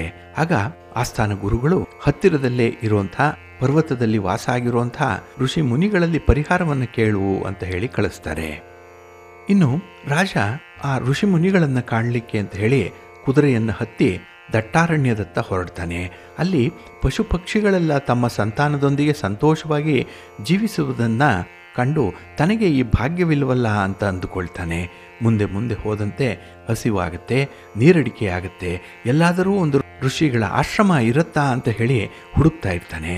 ಅಂಥ ಒಂದು ಸಂದರ್ಭದಲ್ಲಿ ಒಂದು ಸರೋವರ ಅವನಿಗೆ ಕಾಣಿಸುತ್ತೆ. ಕೆಲ ಮುನಿವರಿಯರು ಸ್ನಾನ, ಜಪ, ತಪ, ಧ್ಯಾನಗಳಲ್ಲಿ ಆ ಸರೋವರದ ದಡದಲ್ಲಿ ಕೂತಿರ್ತಾರೆ. ಈ ಒಂದು ಕಾರ್ಯದಲ್ಲಿ ಅವರು ತೊಡಗಿಸ್ಕೊಂಡಿರ್ತಾರೆ. ರಾಜ ಕೂಡ ಅಲ್ಲಿಗೆ ಹೋಗಿ ಅವರ ಮುಂದೆ ಕೈ ಮುಗಿದು ನಿಂತ್ಕೊಳ್ತಾನೆ. ಅಲ್ಲಿ ಮುನಿಗಳು ರಾಜನನ್ನು ಕಂಡು, ರಾಜ, ನೀನೇನಕ್ಕೆ ಇಲ್ಲಿಗೆ ಬಂದಿರುವೆ, ನಿನ್ನ ಮನದ ಚಿಂತೆ ಏನು ಅಂತ ಹೇಳಿ ಪ್ರಶ್ನೆಯನ್ನು ಮಾಡ್ತಾರೆ. ಆಗ ರಾಜ ಹೇಳಿದಂತಹ ಎಲ್ಲ ವಿಚಾರಗಳನ್ನು ಕೂಡ ಮುನಿಗಳು ಕೇಳಿಸ್ಕೊಳ್ತಾರೆ. ಹಾಗೆ ರಾಜ ಕೇಳ್ತಾನೆ, ಋಷಿವರ್ಯರೇ, ತಾವೆಲ್ಲರೂ ಕೂಡ ಯಾಕಾಗಿ ಇಲ್ಲಿಗೆ ಬಂದಿದ್ದೀರಿ ಅಂತ ಕೇಳಿದಾಗ ಅವರು ಹೇಳ್ತಾರೆ, ನಾವು ಒಟ್ಟು 10 ಜನ, ನಮ್ಮನ್ನ ವಿಶ್ವದೇವತೆಗಳು ಅಂತ ಹೇಳಿ ಕರೀತಾರೆ. ಧರ್ಮ ಎಂಬ ಮುನಿಯ ಮಕ್ಕಳು ನಾವು. ದಕ್ಷನ ಪುತ್ರಿ ವಿಶ್ವ ನಮ್ಮ ತಾಯಿ. ನಮ್ಮ ಹೆಸರು ಪೃಥು, ದಕ್ಷ, ವಸು, ಸತ್ಯ, ಕಾಲ, ಮುನಿ, ಕುರಜ, ಮನುಜ, ವಿರಜ, ರೋಚಮಾನ ಅಂತ ಹೇಳಿ ನಾವೆಲ್ಲರೂ ಕೂಡ ಪುಷ್ಯ ಮಾಸದ ಈ ಪುತ್ರದ ಏಕಾದಶಿಯ ನಿಮಿತ್ತ ಸ್ನಾನಕ್ಕಾಗಿ ಇಲ್ಲಿಗೆ ಬಂದಿದ್ದೇವೆ. ಇನ್ನು 5 ದಿನ ಇಲ್ಲೇ ಇರ್ತೇವೆ ಅಂತ ಹೇಳ್ತಾರೆ. ಆಗ ರಾಜ ತನ್ನ ತಂದೆ ನರಕದಲ್ಲಿ ಪ್ರೇತಾತ್ಮವಾಗಿ ಇರುವಂತಹ ಸಂದರ್ಭದಲ್ಲಿ ನಾನು ಏನು ಮಾಡಬೇಕು, ಅದಕ್ಕೆ ಒಂದು ಪರಿಹಾರವನ್ನು ತಮ್ಮಿಂದ ಬಯಸಿ ಬಂದಿದ್ದೇನೆ ಅಂತ ಕೇಳ್ತಾನೆ. ಅದಕ್ಕಾಗಿಯೇ ಅವರಲ್ಲಿ ಭಿನ್ನಾಹ ಮಾಡಿಕೊಂಡು ದಯವಿಟ್ಟು ಒಂದು ಪರಿಹಾರವನ್ನು ತಿಳಿಸಿ ಅಂತ ಹೇಳಿ ಪ್ರಾರ್ಥನೆ ಮಾಡ್ಕೊಳ್ತಾನೆ. ಆಗ ಆ ಋಷಿ ಮುನಿಗಳು ಹೇಳ್ತಾರೆ, ನಾಳೆ ಬರುವಂತಹ ಏಕಾದಶಿ ಏನಿದೆ ಅದು ಅತ್ಯಂತ ಪರಮ ಪವಿತ್ರವಾಗಿರುವಂತಹ ಏಕಾದಶಿ. ಅದನ್ನು ವ್ರತದೋಪಾದಿಯಲ್ಲಿ ಆಚರಣೆ ಮಾಡಬೇಕು. ಶ್ರದ್ಧಾ ಭಕ್ತಿಗಳಿಂದ ಆಚರಣೆ ಮಾಡು, ನಿನಗೆ ಒಳ್ಳೆಯ ಪುತ್ರ ಸಂತಾನವಾಗತ್ತೆ. ನಿಮ್ಮ ತಂದೆ ಪ್ರೇತಾತ್ಮದಿಂದ ಮುಕ್ತರಾಗಿ ಸ್ವರ್ಗಲೋಕವನ್ನು ಸೇರ್ತಾರೆ ಅನ್ನುವಂಥ ಒಂದು ವಿಚಾರವನ್ನು ತಿಳಿಸ್ತಾರೆ. ಹಾಗೆ ಆ ಋಷಿವರಿಯರು ಹೇಳಿದಂತೆ ಏಕಾದಶಿಯ ವ್ರತವನ್ನು ರಾಜ ಅನುಸರಣೆ ಮಾಡ್ತಾನೆ. ಆ ದಿನ ಉಪವಾಸ ಇರ್ತಾನೆ, ನಿರ್ಜಲ ಉಪವಾಸ ಇರ್ತಾನೆ. ಮುಂದೆ ಇದರ ಪರಿಣಾಮವಾಗಿ ರಾಜನಿಗೆ ಒಳ್ಳೆಯ ಪುತ್ರ ಸಂತಾನವಾಯಿತು. ಮತ್ತು ಅವನ ತಂದೆ ಪ್ರೇತಾತ್ಮದಿಂದ ಮುಕ್ತಿಯಾಗಿ ಸದ್ಗತಿ ಕೂಡ ಸಿಕ್ಕತ್ತೆ ಅನ್ನುವಂಥ ಒಂದು ವಿಚಾರ ಇದೆ. ನಂತರದಲ್ಲಿ ರಾಜ ರಾಣಿ ಇಬ್ಬರು ಕೂಡ ಸುಖ ಸಂತೋಷದಿಂದ ಬಾಳಿ ಬದುಕಿದ್ರು. ಮುಂದೆ ಅವರ ಮಗ ರಾಜನಾಗಿ ಪ್ರಜೆಗಳನ್ನು ಚೆನ್ನಾಗಿ ನೋಡಿಕೊಂಡು ಒಳ್ಳೆಯ ರಾಜನಾಗಿ ಸಮೃದ್ಧಿಯ ರಾಜ್ಯಭಾರವನ್ನು ನಡೆಸ್ತಾನೆ. ಅವನು ಕೂಡ ತನ್ನ ತಂದೆಯಂತೆ ಏಕಾದಶಿ ವ್ರತವನ್ನು ತಪ್ಪದೆ ಆಚರಿಸ್ತಾ ಬರ್ತಾ ಇರ್ತಾನೆ. ಇಹ ಪರ ಎರಡರಲ್ಲೂ ಕೂಡ ಸದ್ಗತಿಯನ್ನು ಪಡ್ಕೊಳ್ತಾನೆ. ಅಂದಿನಿಂದ ಈ ಏಕಾದಶಿ ಪುತ್ರದ ಏಕಾದಶಿ ಹಾಗೆ ಮೋಕ್ಷದ ಏಕಾದಶಿ ಅಂತ ಹೇಳಿ ಕರೆಸ್ಕೊಳ್ಳುತ್ತೆ. ಹಾಗಾಗಿ ಈ ವೈಕುಂಠ ಏಕಾದಶಿಯ ವ್ರತದ ಈ ಕಥೆಯನ್ನು ಕೇಳಿದಂಥವ್ರಿಗೆ ಎಲ್ಲ ಕಷ್ಟಗಳು ಕೂಡ ದೂರವಾಗುತ್ತೆ, ಸುಖ ಸಮೃದ್ಧಿ ಸಿಕ್ಕತ್ತೆ, ಮನಸ್ಸಿಗೆ ಒಂದು ನೆಮ್ಮದಿ ಸಿಕ್ಕುವಂಥದ್ದು. ಯಾಕೆಂದರೆ ಇಲ್ಲಿ ವಿಷ್ಣುವಿನ ಲೀಲೆಗಳನ್ನು ನಾವು ಸ್ಮರಣೆ ಮಾಡ್ಕೊಳ್ತೇವೆ. ಹಾಗೆ ಈ ದಿನ ಅಂದರೆ ವೈಕುಂಠ ಏಕಾದಶಿಯ ಹಿನ್ನೆಲೆಯಲ್ಲಿರುವಂಥ ಈ ಪೌರಾಣಿಕ ಕಥೆಗಳನ್ನು ಕೇಳಿದ್ರೆ ಅಶ್ವಮೇಧ ಯಾಗದ ಫಲ ಸಿಕ್ಕತ್ತೆ ಅನ್ನುವಂಥ ಒಂದು ನಂಬಿಕೆ ಕೂಡ ಇದೆ. ಆದ್ದರಿಂದಲೇ ಈ ದಿನ ವಿಷ್ಣುವನ್ನ ಸ್ಮರಣೆ ಮಾಡ್ಕೊಳ್ಳಿ, ಉತ್ತರದ ಬಾಗಿಲಿನಿಂದ ದರ್ಶನವನ್ನು ಮಾಡಿ, ಬಹಳ ವಿಶೇಷ ಫಲ ನಿಮಗೆ ಲಭಿಸತ್ತೆ. ಹಾಗೆ ಬಂಧುಗಳೇ, ಈ ದಿನ ನೀವು ವಿಷ್ಣು ಸಹಸ್ರನಾಮವನ್ನು ಪಠಣ ಮಾಡಿ, ಇಲ್ಲ ಭಕ್ತಿಯಿಂದ ಅದನ್ನು ಒಮ್ಮೆ ಕೇಳಿಸ್ಕೊಳ್ಳಿ. ಏಕೆಂದರೆ ಇಲ್ಲಿ ವಿಷ್ಣು ತನ್ನ ಹೆಸರಿನ ಅತೀಂದ್ರಿಯ ಧ್ವನಿಯಲ್ಲಿ ಸಂಪೂರ್ಣವಾಗಿ ಸ್ವತಃ ಅಸ್ತಿತ್ವದಲ್ಲಿರ್ತಾನೆ ಅನ್ನುವಂಥ ಒಂದು ನಂಬಿಕೆ ಇದೆ. ಆದ್ದರಿಂದಲೇ ವಿಷ್ಣು ಸಹಸ್ರನಾಮವನ್ನು ಹೆಚ್ಚು ಹೆಚ್ಚು ಕಾಲ ಪಠಣ ಮಾಡಿದಷ್ಟು ಒಳ್ಳೆಯದಾಗತ್ತೆ. ಏಕೆಂದರೆ ಇಲ್ಲಿ ಭೀಷ್ಮಾಚಾರ್ಯರೇ ಶರಶೈಯಲ್ಲಿ ಇದ್ದಂತಹ ಸಂದರ್ಭದಲ್ಲಿ ವಿಷ್ಣು ಸಹಸ್ರನಾಮವನ್ನು ಪಠಣ ಮಾಡಿದ್ರು, ಅದನ್ನು ಹೇಳಿದ್ರು ಅನ್ನುವಂಥ ಒಂದು ಉಲ್ಲೇಖ ಇದೆ. ಆದ್ದರಿಂದಲೇ ವಿಷ್ಣು ಸಹಸ್ರನಾಮದಲ್ಲಿ ಎಲ್ಲ ವೈದಿಕ ಮಂತ್ರಗಳನ್ನು ಸೇರಿಸಲಾಗಿದೆ. ಆದ್ದರಿಂದ ಈ ಮಂತ್ರವನ್ನು ಪಠಿಸುವಂಥ ಪ್ರತಿಯೊಬ್ಬರೂ ಕೂಡ ಹೆಚ್ಚು ಹೆಚ್ಚು ಪ್ರಯೋಜನಗಳನ್ನು ಪಡ್ಕೊಳ್ತಾರೆ. ಇನ್ನು ವಿಷ್ಣು ಸಹಸ್ರನಾಮ ಪಾರಾಯಣಕ್ಕೂ ಯಾವುದೇ ಭೇದ ಅನ್ನುವಂಥದ್ದು ಇರಲ್ಲ. ಹಾಗೆ ಇದನ್ನು ಪಠಣ ಮಾಡಲಿಕ್ಕೆ ಯಾವುದೇ ರೀತಿಯ ಕಠಿಣವಾದಂತಹ ನೀತಿ ನಿಯಮಗಳು ಕೂಡ ಇಲ್ಲ. ಯಾವುದೇ ಸಂದರ್ಭದಲ್ಲಿ ಯಾವುದೇ ಸಮಯದಲ್ಲಿ ನೀವು ಎಲ್ಲಿದ್ದರೂ ಕೂಡ ಇದನ್ನು ಪಠಿಸಬಹುದು. ಹಾಗೆ ಈ ವಿಷ್ಣು ಸಹಸ್ರನಾಮವನ್ನು ಈ ದಿನ ಪಠನೆ ಮಾಡೋದ್ರಿಂದ ನಿಮ್ಮ ಹಿಂದಿನ ಜನ್ಮದ ಕರ್ಮದ ಪ್ರತಿಕ್ರಿಯೆಗಳಿಂದ ನಿಮ್ಮನ್ನು ಮುಕ್ತಗೊಳಿಸತ್ತೆ ಅನ್ನುವಂಥ ಒಂದು ನಂಬಿಕೆ ಇದೆ. ಆದ್ದರಿಂದಲೇ ವಿಷ್ಣು ಸಹಸ್ರನಾಮವನ್ನು ಪಠಣ ಮಾಡುವಂಥ ಭಕ್ತರಿಗೆ ಎಂದೂ ಕೂಡ ಭಯ ಇರಲ್ಲ. ಹಾಗೆ ಅವರಿಗೆ ಮುಖದಲ್ಲಿ ನೋಡಿ ವಿಶೇಷವಾದಂತಹ ಕಾಂತಿ ಇರುತ್ತೆ, ಒಂದು ವರ್ಚಸ್ಸಿದೆ, ಆತ್ಮವಿಶ್ವಾಸ ಇರುತ್ತೆ, ಮನೋಬಲ ಇದೆ, ದೇಹ ಬಲ ಇರುತ್ತೆ, ಇಂದ್ರಿಯ ಬಲ ಹೆಚ್ಚಾಗಿರುತ್ತೆ. ಅಂಥವರು ಉತ್ತಮವಾದಂತಹ ಆರೋಗ್ಯವನ್ನು ಪಡ್ಕೊಳ್ಳಿಕ್ಕೆ ಸಹಾಯಕವಾಗುತ್ತೆ. ಹಾಗಾಗಿ ವಿಷ್ಣು ಸಹಸ್ರನಾಮ ಬೇರೆ ಬೇರೆ ರೀತಿಯಲ್ಲೂ ಕೂಡ ತುಂಬ ಪವರ್ಫುಲ್ ಆಗಿರುವಂಥದ್ದು. ಹಾಗಾಗಿನೇ ವಿಷ್ಣು ಸಹಸ್ರನಾಮವನ್ನು ಪ್ರತಿನಿತ್ಯ ಪಾರಾಯಣ ಮಾಡಿದ್ರೆ ಜೀವನದಲ್ಲಿ ಬರುವಂಥ ಸಂಕಷ್ಟಗಳು ಪರಿಹಾರ ಆಗುತ್ತೆ ಅನ್ನುವಂಥ ಒಂದು ವಿಚಾರ ಕೂಡ ಇದೆ. ಹಾಗಾಗಿ ಶುದ್ಧ ಮನಸ್ಸಿನಿಂದ ವಿಷ್ಣು ಸಹಸ್ರನಾಮವನ್ನು ಪಠಣ ಮಾಡಬೇಕು. ಇದರಿಂದ ಆಧ್ಯಾತ್ಮಿಕ, ಆಧಿದೈವಿಕ ಹಾಗೆ ಆಧಿಭೌತಿಕ ಪೀಡೆಗಳಿಂದ ಪರಿಹಾರ ಸಿಕ್ಕತ್ತೆ ಅನ್ನುವಂಥ ಒಂದು ನಂಬಿಕೆ ಕೂಡ ಇದೆ. ಹಾಗಾಗಿನೇ ಈ ಸಹಸ್ರನಾಮವನ್ನು ಪಠಣ ಮಾಡಬೇಕು. ಅದರಲ್ಲೂ ಅಲೌಕಿಕ ಶಕ್ತಿ ಹೆಚ್ಚಾಗಿದೆ ಈ ವಿಷ್ಣು ಸಹಸ್ರನಾಮದಲ್ಲಿ. ಹಾಗಾಗಿನೇ ವಿಷ್ಣು ಸಹಸ್ರನಾಮ ಪಾರಾಯಣದಿಂದ ಕೆಲವೊಂದು ಭಯಂಕರವಾದಂಥ ಕಾಯಿಲೆಗಳನ್ನು ದೂರ ಮಾಡಿಕೊಳ್ಳಿಕ್ಕೂ ಕೂಡ ಸಾಧ್ಯ ಇದೆ, ಕಾಯಿಲೆ ಬೇಗ ವಾಸಿಯಾಗತ್ತೆ ಅನ್ನುವಂಥ ಒಂದು ನಂಬಿಕೆ ಕೂಡ ಇದೆ. ಹಾಗಾಗಿ ಯಾರು ಮನೆಯಲ್ಲಿ ಈ ವಿಷ್ಣು ಸಹಸ್ರನಾಮವನ್ನು ಸಾಮೂಹಿಕವಾಗಿ ಪಾರಾಯಣ ಮಾಡ್ತಾರೋ ಅಲ್ಲಿ ಮನೆಯ ವಾತಾವರಣವೇ ಬದಲಾವಣೆ ಆಗಿಬಿಡುತ್ತೆ. ಮನೆ ಮಂದಿಯೆಲ್ಲ ಏಕಮುಖವಾಗಿ ಕೆಲಸ ಮಾಡಲಿಕ್ಕೆ ಪ್ರೇರೇಪಣೆಯನ್ನು ಕೊಡುತ್ತೆ. ಹಾಗೆ ಮೈಯಲ್ಲಿ, ಮನಸ್ಸಿನಲ್ಲಿ ಆಧ್ಯಾತ್ಮಿಕದ ಒಂದು ಸಂಚಲನವಾದಂತಹ ಅನುಭವ ಆಗುತ್ತೆ. ಹಾಗಾಗಿನೇ ಈ ಸಾಮೂಹಿಕ ಪಾರಾಯಣದಲ್ಲೂ ಕೂಡ ಒಂದು ವಿಶೇಷವಾದಂತಹ ಶಕ್ತಿ ಇದೆ. ಇಲ್ಲಿ ವಿಷ್ಣು ಸಹಸ್ರನಾಮಕ್ಕೆ ಸ್ತ್ರೀಯರು, ಪುರುಷರು, ಮಕ್ಕಳಾದಿಯಾಗಿ ಪ್ರತಿಯೊಬ್ಬರೂ ಕೂಡ ಇದನ್ನು ಪಾರಾಯಣ ಮಾಡ್ಬೋದು. ಆದರೆ ಎಲ್ಲ ವರ್ಣಾಶ್ರಮದವರಿಗೂ ಕೂಡ ಭಗವಂತ ನೀಡಿರುವಂಥ ಪಂಚಮ ವೇದ ಈ ವಿಷ್ಣು ಸಹಸ್ರನಾಮ. ಹಾಗಾಗಿನೇ ಈ ಸ್ತೋತ್ರವನ್ನು ಎಲ್ಲ ವರ್ಗದವರು, ಎಲ್ಲ ವಯಸ್ಸಿನವರು, ಎಲ್ಲ ಕಾಲಗಳಲ್ಲೂ ಕೂಡ ಪಠಣ ಮಾಡಬೇಕು ಅನ್ನುವಂಥದ್ದು ಇದೆ. ಆದ್ದರಿಂದ ಈ ವೈಕುಂಠ ಏಕಾದಶಿಯ ದಿನ ವಿಶೇಷವಾಗಿ ವಿಷ್ಣು ಸಹಸ್ರನಾಮವನ್ನು ಪಠಣ ಮಾಡಿಕೊಳ್ಳಿ. ನೀವು ಹೇಗೆ ವಿಷ್ಣುವನ್ನು ದರ್ಶನ ಮಾಡ್ತೀರೋ ಅದೇ ರೀತಿಯಲ್ಲಿ ಈ ಸಹಸ್ರನಾಮವನ್ನು ಹೇಳ್ಕೊಳ್ಳುವಂಥದ್ದು, ಪಠಣ ಮಾಡಿಕೊಳ್ಳುವಂಥದ್ದು, ಪಾರಾಯಣ ಮಾಡಿಕೊಳ್ಳುವಂಥದ್ದು ಬಹಳ ಮುಖ್ಯ. ಇದನ್ನು ನೀವು ಈ ದಿನ ಅನುಸರಣೆ ಮಾಡಿಕೊಳ್ಳಿ. ಖಂಡಿತ ನಿಮ್ಮ ಇಷ್ಟಾರ್ಥಗಳು ನೆರವೇರುತ್ತೆ. ನಿಮಗೆ ಬಂದು ಒದಗಿರುವಂತಹ ಸಮಸ್ಯೆ ಆಗಲಿ, ದುಃಖ ಆಗಲಿ, ನೋವಾಗಲಿ ನಿವಾರಣೆಯಾಗುತ್ತೆ. ನಗುನಗುತ್ತಾ ಸಂತೋಷದಿಂದ ಜೀವನವನ್ನು ನಡೆಸುವಂಥ ಒಂದು ಹೊಸ ದಾರಿ ತಮಗೆ ಗೋಚರ ಆಗುತ್ತೆ.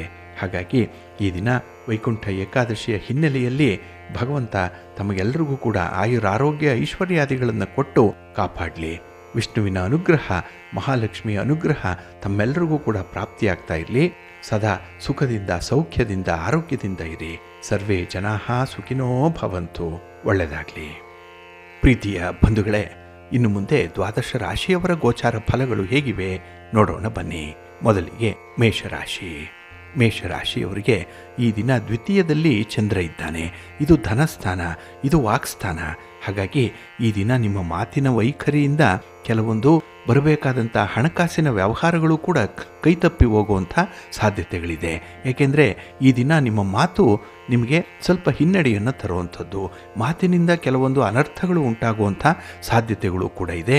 ಇನ್ನು ಯೋಜಿತ ವ್ಯವಹಾರಗಳಲ್ಲಿ ಎಲ್ಲವೂ ಒಂದು ಕಡೆ ಮುಂದಕ್ಕೆ ಸಾಗದೆ ನಷ್ಟವನ್ನು ಅನುಭವಿಸುವಂಥದ್ದು ಕೂಡ ಇದೆ. ಹಾಗಾಗಿ ನಿಮ್ಮ ಲೆಕ್ಕಾಚಾರ ಇದನ್ನು ಸ್ವಲ್ಪ ತಲೆ ಕೆಳಗಾಗ್ಬಿಡುತ್ತೆ. ಹಾಗೆ ಪ್ರಯಾಣದ ಸಂದರ್ಭದಲ್ಲೂ ಕೂಡ ಸ್ವಲ್ಪ ಎಚ್ಚರಿಕೆಯನ್ನು ವಹಿಸಬೇಕು. ಹಾಗೆ ಹಣದ ವಿಚಾರ ಆಗಲಿ, ಈ ದಿನ ನಿಮ್ಮ ಸಂಬಂಧದ ವಿಚಾರದಲ್ಲಾಗಲಿ ಸ್ವಲ್ಪ ಎಚ್ಚರಿಕೆ, ಒಂದಲ್ಲ ಎರಡು ಸಲ ಆಲೋಚನೆ ಮಾಡಿ ನಿಮ್ಮ ತೀರ್ಮಾನವನ್ನು ಹೇಳಬೇಕಾಗತ್ತೆ. ಹಾಗೆ ಈ ದಿನ ಒಂದು ಆಸ್ತಿ ಕ್ರಯ ವಿಕ್ರಯ ಇಂತಹ ವ್ಯವಹಾರ ಏನಿದೆ ಇದರಲ್ಲಿ ಅಷ್ಟೊಂದು ಅನುಕೂಲತೆಗಳು ಕಾಣ್ತಾ ಇಲ್ಲ. ಹಾಗಾಗಿನೇ ಇಂಥ ವ್ಯವಹಾರಗಳನ್ನು ಮುಂದಕ್ಕಾಗಿ, ಇಲ್ಲಾಂದರೆ ಬೇರೆ ಯಾರಾದರೂ ಒಬ್ಬರ ಮಾರ್ಗದರ್ಶನದಲ್ಲಿ ಅವರ ಮಧ್ಯಸ್ಥಿಕೆಯಲ್ಲಿ ಕೆಲಸಗಳನ್ನು ಮುಂದುವರಿಸಿ ಒಳ್ಳೆಯದಾಗತ್ತೆ. ಹಾಗೆ ಈ ದಿನ ವಿವಾದಗಳಿಂದ ದೂರ ಇರುವಂಥದ್ದು ತುಂಬ ಉತ್ತಮ. ಇನ್ನು ಸಾಮಾಜಿಕ ವಲಯದಲ್ಲಿ ನಿಮಗೆ ಒಂದು ರೀತಿಯಲ್ಲಿ ಕೆಲಸ ಕಾರ್ಯಗಳ ಜವಾಬ್ದಾರಿ ಹೆಚ್ಚಾಗುವಂಥದ್ದು, ಅದನ್ನು ಸಮರ್ಥವಾಗಿ ನಿಭಾಯಿಸಬೇಕು. ಅದಕ್ಕಾಗಿಯೇ ಈ ದಿನ ಸ್ವಲ್ಪ ತಾಳ್ಮೆ ಅನ್ನುವಂಥದ್ದು ಬೇಕಾಗತ್ತೆ. ಹಾಗೆ ಈ ಕೆಲಸಗಳಾಗಲಿ, ನೀವು ಕೈಗೊಳ್ಳುವಂತಹ ಚಟುವಟಿಕೆಗಳಾಗಲಿ ಮಂದಗತಿಯಲ್ಲಿ ಸಾಗ್ತಾ ಇರುತ್ತೆ. ಇದು ನಿಮಗೆ ಕಿರಿಕಿರಿಯನ್ನು ತರುವುದರ ಜೊತೆಗೆ ಈ ದಿನ ಮನಸ್ತಾಪಗಳಾಗುವಂಥದ್ದು ಕೂಡ ಇದೆ. ಮನಸ್ಸಿಗೆ ಸ್ವಲ್ಪ ಬೇಸರ ಆಗುವಂಥದ್ದು. ಹಾಗೆ ದೂರದ ಸಂಬಂಧಿಗಳಿಂದ ಈ ದಿನ ನಿಮಗೆ ಬರಬೇಕಾದಂತಹ ಒಂದು ವಸ್ತು ಆಗಲಿ ಅಥವಾ ಒಂದು ವಿಚಾರ ಆಗಲಿ ಬಹಳ ಬೇಗ ನಿಮ್ಮನ್ನು ತಲುಪುವಂಥ ಸಾಧ್ಯತೆ ಕೂಡ ಇದೆ. ಹಾಗೆ ನಿಮ್ಮ ಮನೆ ದೇವರನ್ನು ಸ್ಮರಣೆ ಮಾಡ್ತಾ ಇರಿ. ವಿಷ್ಣು ಸ್ತೋತ್ರವನ್ನು ಹೇಳ್ಕೊಳ್ಳಿ, ವಿಷ್ಣು ಸಹಸ್ರನಾಮ ಹೇಳ್ಕೊಳ್ಳಿ. ಈ ದಿನ ಒಳ್ಳೆಯದಾಗತ್ತೆ. ನಿಮ್ಮ ಅದೃಷ್ಟದ ಬಣ್ಣ ಕೆಂಪು, ಅದೃಷ್ಟದ ದಿಕ್ಕು ಪೂರ್ವ ದಿಕ್ಕು, ಅದೃಷ್ಟ ಸಂಖ್ಯೆ 3. ವೃಷಭ ರಾಶಿಯವರಿಗೆ ಈ ದಿನ ಸಂತೋಷದ ದಿನ. ಚಂದ್ರ ನಿಮ್ಮ ರಾಶಿಯಲ್ಲೇ ಇದ್ದಾನೆ. ಹಾಗಾಗಿ ಈ ದಿನ ತುಂಬ ಉತ್ಸಾಹ, ಒಂದು ರೀತಿಯಲ್ಲಿ ಸಂತೋಷ ಇರುವಂಥದ್ದು. ಭಗವಂತ ಏನನ್ನು ಕೊಡ್ತಾನೆ ಅದರಲ್ಲೇ ತೃಪ್ತಿ ಪಟ್ಕೊಳ್ಳುವಂಥ ಒಂದು ಮನಸ್ಥಿತಿ ಕೂಡ ಇದೆ. ಹಾಗೆ ಈ ದಿನ ಒಂದು ಕೆಲಸ ಕಾರ್ಯಗಳಲ್ಲಿ ನಿಮಗೆ ಬೇಕಾದಂತಹ ಸ್ನೇಹಿತರಿಂದ, ಬಂಧುಗಳಿಂದ ಬಹಳ ಸಮಯೋಚಿತವಾಗಿ ಸಂದರ್ಭೋಚಿತವಾಗಿ ನೆರವು ಸಿಕ್ಕುವಂಥದ್ದು ಇದೆ. ಅವರ ಸಹಕಾರ ಈ ದಿನ ನಿಮಗೆ ಸಿಕ್ಕತ್ತೆ. ಹಾಗೆ ಮನೆಯ ಹೊರಗೆ ನಿಮ್ಮ ಮಾತಿನ ಮೌಲ್ಯ ಹೆಚ್ಚಾಗುವಂಥದ್ದು. ಹಾಗಾಗಿ ಈ ದಿನ ವ್ಯಾಪಾರದಲ್ಲಿ, ವ್ಯವಹಾರದಲ್ಲಿ ಅಥವಾ ಯಾವುದೇ ರೀತಿಯ ಸಂಬಂಧಗಳಲ್ಲೂ ಕೂಡ ನಿಮ್ಮ ಮಾತಿನ ಬಿಗಿ ಏನಿದೆ ಅದು ಎಲ್ಲರಿಂದ ಒಪ್ಪಿಕೊಳ್ಳುವಂಥದ್ದು, ಎಲ್ಲರೂ ಅಕ್ಸೆಪ್ಟ್ ಮಾಡಿಕೊಳ್ಳುವಂಥ ಸಂದರ್ಭ ಇದೆ. ಹಾಗೆ ಈ ದಿನ ನಿಮ್ಮ ಸಹೋದರರಿಂದ, ಒಡ ಹುಟ್ಟಿದವರಿಂದ ಕೂಡ ಆರ್ಥಿಕ ಸಹಾಯ ನಿಮಗೆ ಸಿಕ್ಕತ್ತೆ. ಅಥವಾ ಈ ದಿನ ಸಹಾಯ ಸಿಕ್ಕದೇ ಇದ್ದರೂ ಒಂದು ಒಳ್ಳೆಯ ಭರವಸೆಯಂತೂ ಕೂಡ ನಿಮಗೆ ಪ್ರಾಪ್ತಿಯಾಗುತ್ತೆ. ಇನ್ನು ಸ್ಥಿರಾಸ್ತಿಯ ವ್ಯವಹಾರದಲ್ಲಿ ಲಾಭ ಇದೆ. ಸ್ಥಿರಾಸ್ತಿಯನ್ನು ಖರೀದಿ ಮಾಡುವಂಥದ್ದಾಗಲಿ ಅಥವಾ ಮನೆ, ಸೈಟು, ಜಮೀನು ಇತ್ಯಾದಿಗಳಲ್ಲಿ ನಿಮ್ಮ ಒಂದು ಅಭಿವೃದ್ಧಿ ಕೆಲಸಗಳನ್ನು ಮಾಡುವಂಥದ್ದಾಗಲಿ ಈ ದಿನದಲ್ಲಿ ಕಂಡುಬರುತ್ತೆ. ಒಟ್ಟಾರೆ ನಿಮ್ಮ ಮನಸ್ಸು ಆ ಒಂದು ದಿಸೆಯಲ್ಲಿ ಕೆಲಸ ಮಾಡೋದಕ್ಕೆ ಪ್ರಾರಂಭ ಮಾಡುತ್ತೆ. ಹಾಗೆ ನೀವು ಆತ್ಮವಿಶ್ವಾಸದಿಂದ ಇರೋದರಿಂದಲೇ ಈ ದಿನ ನಿರೀಕ್ಷಿತ ಬದಲಾವಣೆಗಳನ್ನು ಕಾಣಲಿಕ್ಕೆ ಸಾಧ್ಯ ಇದೆ. ಇನ್ನು ಈ ದಿನ ಕಷ್ಟಪಟ್ಟು ಮಾಡಿದಂತಹ ಕೆಲಸಕ್ಕೆ ಉತ್ತಮ ಪ್ರತಿಫಲ ದೊರೆಯುವಂಥದ್ದು, ಜೊತೆಗೆ ನಿಮ್ಮ ಸಾಮರ್ಥ್ಯ, ನಿಮ್ಮ ವಿವೇಚನೆ, ನಿಮ್ಮ ಒಂದು ಬುದ್ಧಿವಂತಿಕೆ ಇದಕ್ಕೆ ಅನುಗುಣವಾಗಿ ನಿಮ್ಮ ಕೆಲಸಗಳು ಬರುತ್ತೆ. ಇದರ ಸಂಪೂರ್ಣ ಪ್ರಯೋಜನವನ್ನು ಕೂಡ ನೀವು ಪಡ್ಕೊಳ್ತೀರಿ. ಹಾಗೆ ಈ ದಿನ ಕೆಲವೊಂದು ಆಶ್ಚರ್ಯಕರ ಘಟನೆಗಳು ಕೂಡ ನಡೆಯುವಂಥದ್ದು ಇದೆ. ಒಟ್ಟಾರೆ ನಿಮ್ಮ ಸಂಗಾತಿ, ನಿಮ್ಮ ಪ್ರೀತಿ ಪಾತ್ರರ ವಿಚಾರದಲ್ಲೂ ಕೂಡ ತುಂಬ ಸಂತೋಷದಿಂದ ಇರ್ತೀರಿ. ಹಾಗೆ ಈ ದಿನ ಧಾರ್ಮಿಕ ಕಾರ್ಯಗಳಲ್ಲೂ ಕೂಡ ಆಸಕ್ತಿ ಹೆಚ್ಚಾಗುವಂಥದ್ದು, ದೇವರ ದರ್ಶನ ಮಾಡ್ತೀರಿ, ಭಗವಂತನ ಸೇವೆಯನ್ನು ಮಾಡುವಂಥದ್ದು ಕೂಡ ಇದೆ. ಒಟ್ಟಾರೆ ಈ ದಿನ ನಿಮ್ಮ ಮನೆ ದೇವರನ್ನು ಸ್ಮರಣೆ ಮಾಡ್ತಾಯಿರಿ. ಹಾಗೆ ಈ ಲಕ್ಷ್ಮೀ ನೃಸಿಂಹ ಸ್ತೋತ್ರವನ್ನು ಹೇಳ್ಕೊಳ್ಳೋದ್ರಿಂದ, ಹಾಗೆ ಗಣಪತಿಯನ್ನು ದರ್ಶನ ಮಾಡೋದ್ರಿಂದ ಉತ್ತಮ ಫಲಗಳು ನಿಮಗೆ ಸಿಕ್ಕತ್ತೆ. ನಿಮ್ಮ ಅದೃಷ್ಟದ ಬಣ್ಣ ಗುಲಾಬಿ, ಅದೃಷ್ಟದ ದಿಕ್ಕು ಈಶಾನ್ಯ ದಿಕ್ಕು, ಅದೃಷ್ಟ ಸಂಖ್ಯೆ 1. ಮಿಥುನ ರಾಶಿಯವರಿಗೆ ಈ ದಿನ ವ್ಯಯಸ್ಥಾನದಲ್ಲಿ ಚಂದ್ರ ಇದ್ದಾನೆ. 12ನೇ ಮನೆಯಲ್ಲಿ ಚಂದ್ರ. ಹಾಗಾಗಿ ಕೆಲವೊಂದು ವಿದ್ಯಮಾನಗಳಲ್ಲಿ ಈ ದಿನ ತುಂಬ ವಿಳಂಬ ಉಂಟಾಗುತ್ತೆ. ಹಣಕಾಸಿನ ವಿಚಾರಗಳು ನಿಮಗೆ ತೃಪ್ತಿಯನ್ನು ತರಲ್ಲ. ಎಷ್ಟೇ ದುಡಿದ್ರೂ ಕೂಡ ಈ ದಿನ ನಿಮ್ಮ ಕೈಯಲ್ಲಿ ಹಣ ನಿಲ್ಲಲ್ಲ. ಮತ್ತೆ ಸಾಲ ಮಾಡಬೇಕಾಗಿರುವಂಥ ಪರಿಸ್ಥಿತಿ ಬಂದೇ ಬರುತ್ತೆ. ಇನ್ನು ಈ ದಿನದ ನಿರ್ಧಾರಗಳು ಕೂಡ ಪ್ರಾಕ್ಟಿಕಲ್ ಆಗಿರಲ್ಲ. ಎಲ್ಲೋ ಒಂದು ಕಡೆ ಒಬ್ಬರನ್ನು ನೀವು ಓಲೈಸಲಿಕ್ಕಾಗಿ, ಅವರನ್ನು ತೃಪ್ತಿಪಡಿಸ್ಲಿಕ್ಕಾಗಿ ತಪ್ಪಾದ ನಿರ್ಧಾರಗಳನ್ನು ಕೈಗೊಳ್ತೀರಿ. ಇದರಿಂದ ಖರ್ಚು ವಿಪರೀತ ಆಗಿಬಿಡುತ್ತೆ. ಹಾಗೆ ನಂತರದಲ್ಲಿ ನಿಮಗೆ ಪಶ್ಚಾತ್ತಾಪ ಆಗುವಂಥದ್ದಿದೆ. ಈ ಒಂದು ವಿಚಾರಕ್ಕೆ ಇಷ್ಟೊಂದು ಖರ್ಚು ಮಾಡಬಾರ್ದಿತ್ತು, ಅದಕ್ಕಿಂತ ಉತ್ತಮವಾದಂಥ ಫಲ ಇರುವಂಥ ಇನ್ನೊಂದು ಆಲ್ಟರ್ನೇಟ್ ದಾರಿ ಇತ್ತು ಅನ್ನುವಂಥ ವಿಚಾರ ನಿಮಗೆ ತಡವಾಗಿ ಬೆಳಕಿಗೆ ಬರುತ್ತೆ. ಏಕೆಂದರೆ ಈ ಮುಂದಾಲೋಚನೆ ಇಲ್ಲದೆ ಮಾಡುವಂಥ ಈ ಕೆಲಸಗಳೇನಿದೆ ಇದು ನಿಮಗೆ ಪಶ್ಚಾತ್ತಾಪಕ್ಕೆ ಕಾರಣವಾಗುವಂಥದ್ದು. ಇನ್ನು ಈ ದಿನದಲ್ಲಿ ಸಂಬಂಧಿಕರೊಡನೆ ಎಚ್ಚರಿಕೆಯಿಂದ ವ್ಯವಹಾರ ಮಾಡುವಂಥದ್ದು ಉತ್ತಮ. ಆದಷ್ಟು ಈ ಹಣದ ವ್ಯವಹಾರಗಳನ್ನು ಸಂಬಂಧಿಕರ ಜೊತೆಯಲ್ಲಿ ಮಾಡಬೇಡಿ, ಮನಃಶಾಂತಿ ಹಾಳಾಗ್ಬಿಡುತ್ತೆ ಈ ದಿನ. ಇನ್ನು ಈ ದಿನ ನಿಮಗೊಂದು ಸನ್ನಿವೇಶ ಒಪ್ಪಿಗೆ ಆಗದಿದ್ದರೂ ಕೂಡ ಅಲ್ಲಿ ಒಂದು ರೀತಿಯ ಸಾಮರಸ್ಯವನ್ನು ಕಾಪಾಡಬೇಕು. ಒಂದು ಕಡೆ ರಾಜಿ ಮಾಡಿಕೊಳ್ಬೇಕಾಗತ್ತೆ. ಅಂಥ ಒಂದು ಸಂದರ್ಭ ನಿಮಗೆ ಬರುತ್ತೆ. ಹಾಗೆ ಅತಿಯಾಗಿ ಪ್ರತಿಕ್ರಿಯೆ ನೀಡುವಂಥದ್ದು ಕೂಡ ಹಾನಿಯಾಗ್ಬಿಡತ್ತೆ. ಯಾವುದೇ ಹೆಚ್ಚಾದರೂ ವಿಷವಾಗತ್ತೆ ಅಂತಾರಲ್ಲ, ಆ ರೀತಿಯಲ್ಲಿ ಈ ದಿನ ಸ್ವಲ್ಪ ನಿಯಂತ್ರಣವನ್ನು ಇಟ್ಕೊಳ್ಳಿ. ಇನ್ನು ಎಲೆಕ್ಟ್ರಾನಿಕ್ ವಸ್ತುಗಳನ್ನು ಈ ದಿನ ನೀವು ಉಪಯೋಗಿಸುವಂತಹ ಸಂದರ್ಭದಲ್ಲಿ ಸ್ವಲ್ಪ ಎಚ್ಚರಿಕೆ ಇರಲಿ. ನಿಮ್ಮ ಅಮೂಲ್ಯವಾದಂತಹ ದಾಖಲೆ ಪತ್ರಗಳನ್ನಾಗಲಿ, ಅಮೂಲ್ಯ ಸಮಯವನ್ನಾಗಲಿ ತುಂಬ ಜೋಪಾನವಾಗಿ ಕಾಪಾಡಿಕೊಳ್ಳಿ. ಹಾಗೆ ಈ ದಿನ ಮಕ್ಕಳ ಭವಿಷ್ಯದ ಬಗ್ಗೆ ನಿಮ್ಮ ಚಿಂತೆಗಳು ಹೆಚ್ಚಾಗುವಂಥದ್ದು ಇದೆ. ಇದರಿಂದ ನಿಮ್ಮ ಖರ್ಚು ಕೂಡ ಹೆಚ್ಚಾಗುತ್ತೆ. ನಿಮ್ಮ ಮನೆ ದೇವರನ್ನು ಸ್ಮರಣೆ ಮಾಡಿಕೊಳ್ಳಿ, ಮಹಾಲಕ್ಷ್ಮಿಯ ದರ್ಶನ ಮಾಡಿ, ಮಹಾವಿಷ್ಣುವನ್ನು ಪ್ರಾರ್ಥನೆ ಮಾಡಿಕೊಳ್ಳಿ, ಒಳ್ಳೆಯದಾಗತ್ತೆ. ನಿಮ್ಮ ಅದೃಷ್ಟದ ಬಣ್ಣ ಬಿಳುಪು, ಅದೃಷ್ಟದ ದಿಕ್ಕು ಈಶಾನ್ಯ ದಿಕ್ಕು, ಅದೃಷ್ಟ ಸಂಖ್ಯೆ 3. ಕರ್ಕಾಟಕ ರಾಶಿ. ಕರ್ಕಾಟಕ ರಾಶಿಯವರಿಗೆ ಈ ದಿನ ಲಾಭಸ್ಥಾನದಲ್ಲಿ ಚಂದ್ರ ಇರುವಂಥ ದಿನ. ಹಾಗಾಗಿನೇ ಈ ದಿನದ ಪರಿಸ್ಥಿತಿಗಳು ತುಂಬ ಅನುಕೂಲಕರವಾಗಿರುತ್ತೆ. ಅದರಲ್ಲೂ ಹೊಸ ಹೊಸ ಅವಕಾಶಗಳು ಸಿಕ್ಕತ್ತೆ. ವಿದ್ಯಾರ್ಥಿಗಳಿಗೆ ಈ ದಿನ ತುಂಬ ಚಾಲೆಂಜಿಂಗ್ ಆಗಿರುವಂಥ ದಿನ. ಏನೋ ಒಂದು ಸಮಸ್ಯೆ, ಏನೋ ಒಂದು ಪೈಪೋಟಿ ಇದ್ದು ಅದನ್ನು ಸಮರ್ಥವಾಗಿ ನಿಭಾಯಿಸ್ತೀರಿ. ಹಾಗೆ ಈ ದಿನದಲ್ಲಿ ಸಣ್ಣ ಪುಟ್ಟ ವಿಚಾರಗಳಿಗೆ ಏನೋ ಒಂದು ವಿವಾದ ಕಾರಣ ಆಗಬಹುದು. ಆದಷ್ಟು ಅಂಥ ಸಣ್ಣ ವಿಚಾರಗಳನ್ನು ದೂರ ಇಡುವಂಥದ್ದು, ಕಿವಿ ಮೇಲೆ ಹಾಕ್ಕೊಳ್ಳದೆ ಇರುವಂಥದ್ದು ಉತ್ತಮ. ಇನ್ನು ಈ ದಿನ ನಿಮ್ಮ ಪ್ರಯತ್ನವನ್ನು ಮುಂದುವರಿಸಬೇಕು ಅನ್ನುವಂಥದ್ದು, ಕನ್ಸಿಸ್ಟೆನ್ಸಿಯನ್ನು ಇಟ್ಕೊಳ್ಳಿ, ಒಳ್ಳೆಯ ಫಲಿತಾಂಶ ನಿಮಗೆ ಸಿಕ್ಕತ್ತೆ. ಹಾಗೆ ಈ ದಿನದಲ್ಲಿ ಹೊಸ ಹೊಸ ಅವಕಾಶಗಳ ಜೊತೆಗೆ ಹೊಸ ವ್ಯಕ್ತಿಗಳ ಪರಿಚಯ ಕೂಡ ಆಗುವಂಥದ್ದು ಇದೆ. ಇನ್ನು ಹೊಸ ವಾಹನದ ಯೋಗ ಇದೆ. ಅಲಂಕಾರಿಕ ವಸ್ತುಗಳನ್ನು ಮನೆಗೆ ತರುವಂಥ ಒಂದು ಆಲೋಚನೆ ಕೂಡ ಇರುತ್ತೆ. ಇನ್ನು ಉದ್ಯೋಗದಲ್ಲಿ ಏನಾದರೂ ಅಡೆತಡೆಗಳಿದ್ದರೆ ಅದನ್ನು ತುಂಬ ಚೆನ್ನಾಗಿ ನಿವಾರಣೆ ಮಾಡ್ಕೊಳ್ತೀರಿ. ಹಾಗೆ ನಿಮ್ಮ ಉದ್ಯೋಗ, ನಿಮ್ಮ ವ್ಯವಹಾರ ಈ ದಿನ ತುಂಬ ತೃಪ್ತಿಕರವಾಗಿ ನಡೆಯುತ್ತೆ. ಇನ್ನು ಈ ದಿನ ಕೆಲಸದ ನಿರ್ವಹಣೆ ಸಂದರ್ಭದಲ್ಲಿ ಪ್ರಯಾಣ ಮಾಡಬೇಕಾಗಬಹುದು.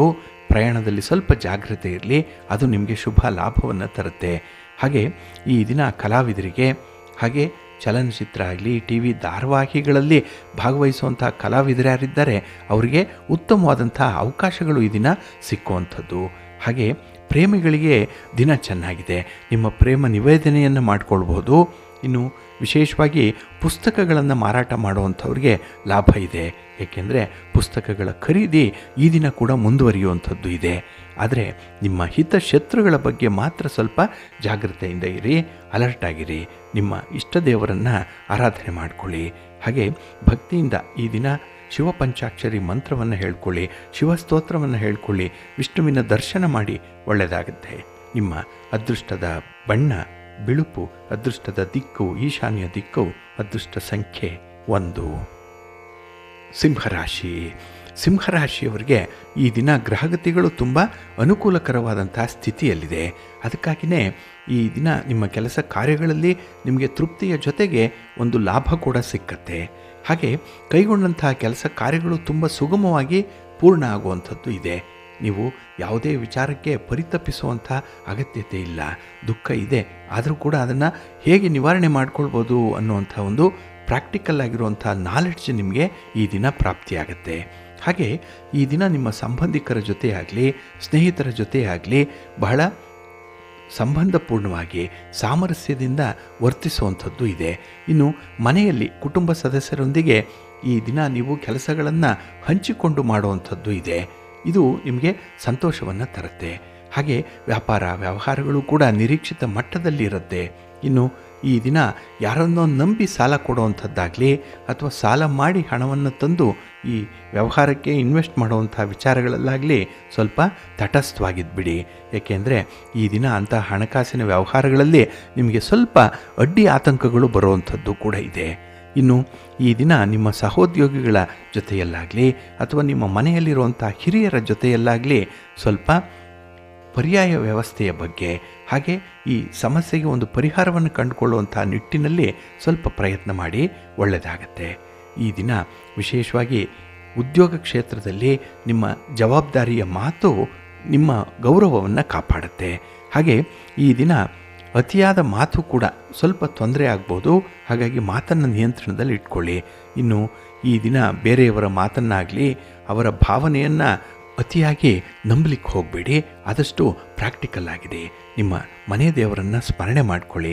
ಹಾಗೆ ಭಕ್ತಿಯಿಂದ ಈ ದಿನ ನೀವು ಲಕ್ಷ್ಮೀ ವೆಂಕಟೇಶ್ವರ ಸ್ವಾಮಿಯ ಆರಾಧನೆ ಮಾಡಿ, ಒಳ್ಳೆಯದಾಗುತ್ತೆ. ನಿಮ್ಮ ಅದೃಷ್ಟದ ಬಣ್ಣ ಬಿಳುಪು, ಅದೃಷ್ಟದ ದಿಕ್ಕು ಈಶಾನ್ಯ ದಿಕ್ಕು, ಅದೃಷ್ಟ ಸಂಖ್ಯೆ 1. ಕನ್ಯಾ ರಾಶಿ. ಕನ್ಯಾ ರಾಶಿಯವರಿಗೆ ಈ ದಿನ ನವಮದಲ್ಲಿ ಚಂದ್ರ ಇರುವಂಥ ದಿನ, 9ನೇ ಮನೆ. ಹಾಗಾಗಿ ಈ ದಿನ ಸ್ವಲ್ಪ ಮಿಶ್ರ ಫಲಗಳು ಇರುವಂಥದ್ದು. ಯಾವುದಕ್ಕೂ ಕೂಡ ಈ ದಿನ ಹೆಚ್ಚು ಚಿಂತೆ ಮಾಡಬೇಡಿ. ಕೆಲಸ ಕಾರ್ಯಗಳ ಬಗ್ಗೆ ಮಾತ್ರ ನಿಮ್ಮ ಇನ್ವಾಲ್ವ್ಮೆಂಟ್ ಅನ್ನುವಂಥದ್ದು ಇರಲಿ. ಹಾಗೆ ಈ ದಿನ ಆದಾಯಕ್ಕಿಂತ ಖರ್ಚು ಹೆಚ್ಚಾಗುವಂಥದ್ದು. ಎಷ್ಟೇ ಮಿತಿ ಮೀರಿದ್ರೂ ಕೂಡ ನೀವು ಅದನ್ನು ವ್ಯರ್ಥ ಖರ್ಚು ಅಂತಲೇ ಅಂದ್ಕೊಳ್ಳಲ್ಲ. ಖುಷಿ ಆಗುತ್ತೆ ನಿಮಗೆ ಈ ಖರ್ಚು ಮಾಡುವಂಥ ಸಂದರ್ಭದಲ್ಲಿ. ಆದರೆ ಈ ಖರ್ಚು ವಿಪರೀತ ಆದಾಗ ನಿಮಗೆ ಹಣಕಾಸಿನ ಕೊರತೆ ಉಂಟಾಗುವಂಥ ಸಂದರ್ಭದಲ್ಲಿ ನೀವು ತೆಗೆದುಕೊಂಡಂಥ ನಿರ್ಧಾರಗಳನ್ನು ಪುನರ್ ಪರಿಶೀಲನೆ ಮಾಡುವಂಥ ಸಂದರ್ಭ ಬಂದ್ಬಿಡ್ಬೋದು. ಹಾಗಾಗಿ ಈಗಲಿಂದಲೇ ಆ ಬಗ್ಗೆ ಸ್ವಲ್ಪ ಗಮನ ಕೊಡ್ತಾ ಇರಿ. ಇನ್ನು ಈ ದಿನ ವ್ಯವಹಾರ ಮಾಡುವಂಥ ಸಂದರ್ಭದಲ್ಲಿ ಎದುರಾಗುವಂಥ ಕಷ್ಟಗಳೇನಿದೆ ಅದನ್ನು ನೀವು ಧೈರ್ಯದಿಂದ ನಿಭಾಯಿಸಬೇಕಾಗತ್ತೆ. ಅದಕ್ಕಾಗಿಯೇ ಕೆಲಸದಲ್ಲಿ ಯಾವಾಗಲೂ ಕೂಡ ಉತ್ಸಾಹವನ್ನು ಕಳ್ಕೊಳ್ಬೇಡಿ. ಇನ್ನು ಸಹೋದ್ಯೋಗಿಗಳ ಜೊತೆಯಲ್ಲಿ ಈ ದಿನ ಒಂದು ಪರ್ಯಾಯ ಕ್ರಮದ ಬಗ್ಗೆ ಆಲೋಚನೆ ಮಾಡುವಂಥದ್ದು ಕೂಡ ಇದೆ. ಹಾಗೆ ಈ ದಿನ ನಿಮ್ಮ ಕೆಲಸ ಕಾರ್ಯಗಳಲ್ಲಿ ನಿಮ್ಮ ಸ್ತ್ರೀ ವರ್ಗದವರಿಂದ ಹೆಚ್ಚಿನ ಸಹಕಾರ ಬೆಂಬಲ ಕೂಡ ನಿಮಗೆ ಪ್ರಾಪ್ತಿಯಾಗುತ್ತೆ. ಇನ್ನು ಈ ದಿನ ಮನಃಶಾಂತಿಗಾಗಿ ನಿಮ್ಮ ಆತ್ಮವಿಶ್ವಾಸವನ್ನು ಹೆಚ್ಚಿಸಿಕೊಳ್ಳಕ್ಕಾಗಿ ಕೆಲವು ವ್ಯಕ್ತಿಗಳನ್ನು ನಿರೀಕ್ಷೆ ಮಾಡ್ತಾ ಇದ್ದೀರಿ.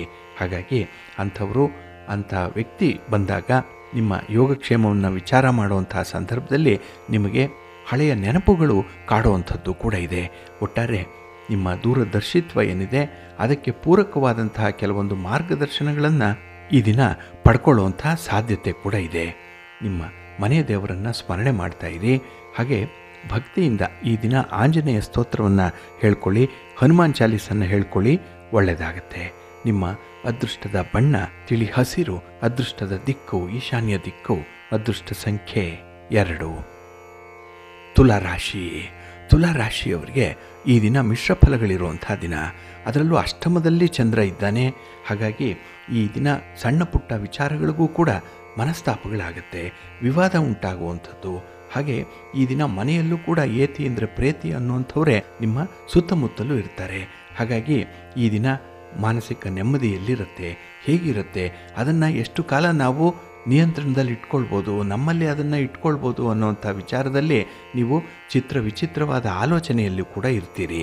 ಹಾಗೆ ಈ ದಿನ ವ್ಯವಹಾರದಲ್ಲಿ ಅನಿರೀಕ್ಷಿತವಾದಂತಹ ಪ್ರಗತಿ ಅನ್ನುವಂಥದ್ದು ಇರಲ್ಲ.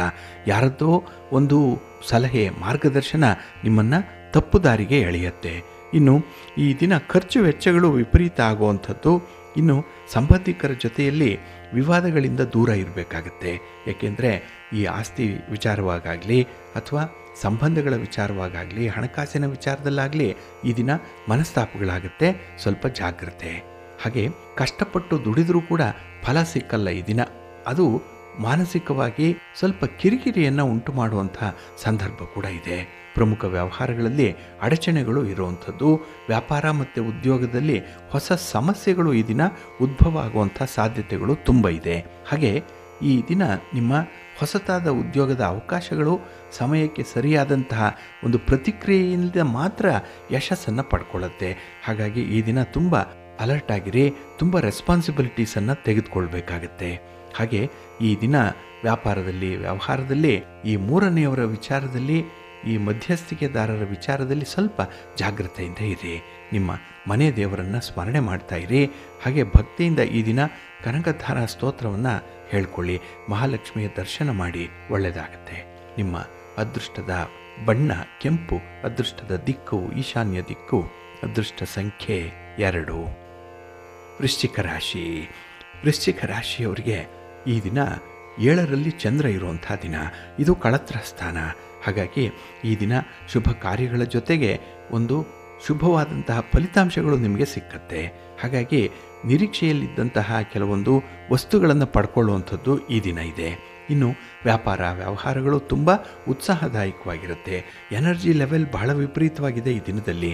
ಹಾಗೆ ಈ ದಿನ ಸಹೋದರರ ಜೊತೆಯಲ್ಲಿ ಸ್ಥಿರಾಸ್ತಿ ವ್ಯವಹಾರಗಳಲ್ಲಿ ಒಪ್ಪಂದವನ್ನು ಮಾಡಿಕೊಳ್ಳುವಂಥದ್ದು ಅಥವಾ ಒಂದು ಅಗ್ರಿಮೆಂಟ್ ಮಾಡಿಕೊಳ್ಳುವಂಥ ವಿಚಾರ, ಇದರಲ್ಲಿ ಸ್ವಲ್ಪ ಮುಂದುವರಿಬೇಕಾಗತ್ತೆ. ಇನ್ನು ಈ ದಿನ ನಿಮ್ಮ ಯಾವುದೇ ವಸ್ತುವಿನ ಖರೀದಿ ಪ್ರಕ್ರಿಯೆ ಏನಿದೆ ಅದು ತುಂಬ ಉತ್ತಮವಾಗಿರುತ್ತೆ. ಒಳ್ಳೆಯ ಪ್ರಯತ್ನ ಇದು. ಇನ್ನು ಉದ್ಯೋಗದಲ್ಲಿ ನೀವು ತೋರಿಸುವಂಥ ಬೆಂಬಲ, ನಿಮ್ಮ ಒಂದು ಓಡಾಟ, ಹಾಗೆ ಕೆಲಸದ ವೈಖರಿ, ಇದು ನಿಮ್ಮ ಮೇಲಧಿಕಾರಿಗಳ ಬೆಂಬಲವನ್ನು ಪಡ್ಕೊಳ್ಳಿಕ್ಕೆ ನೀವು ಮಾಡುವಂಥ ಒಂದು ಅತ್ಯುತ್ತಮವಾದಂಥ ಕಾರ್ಯ ಇದು.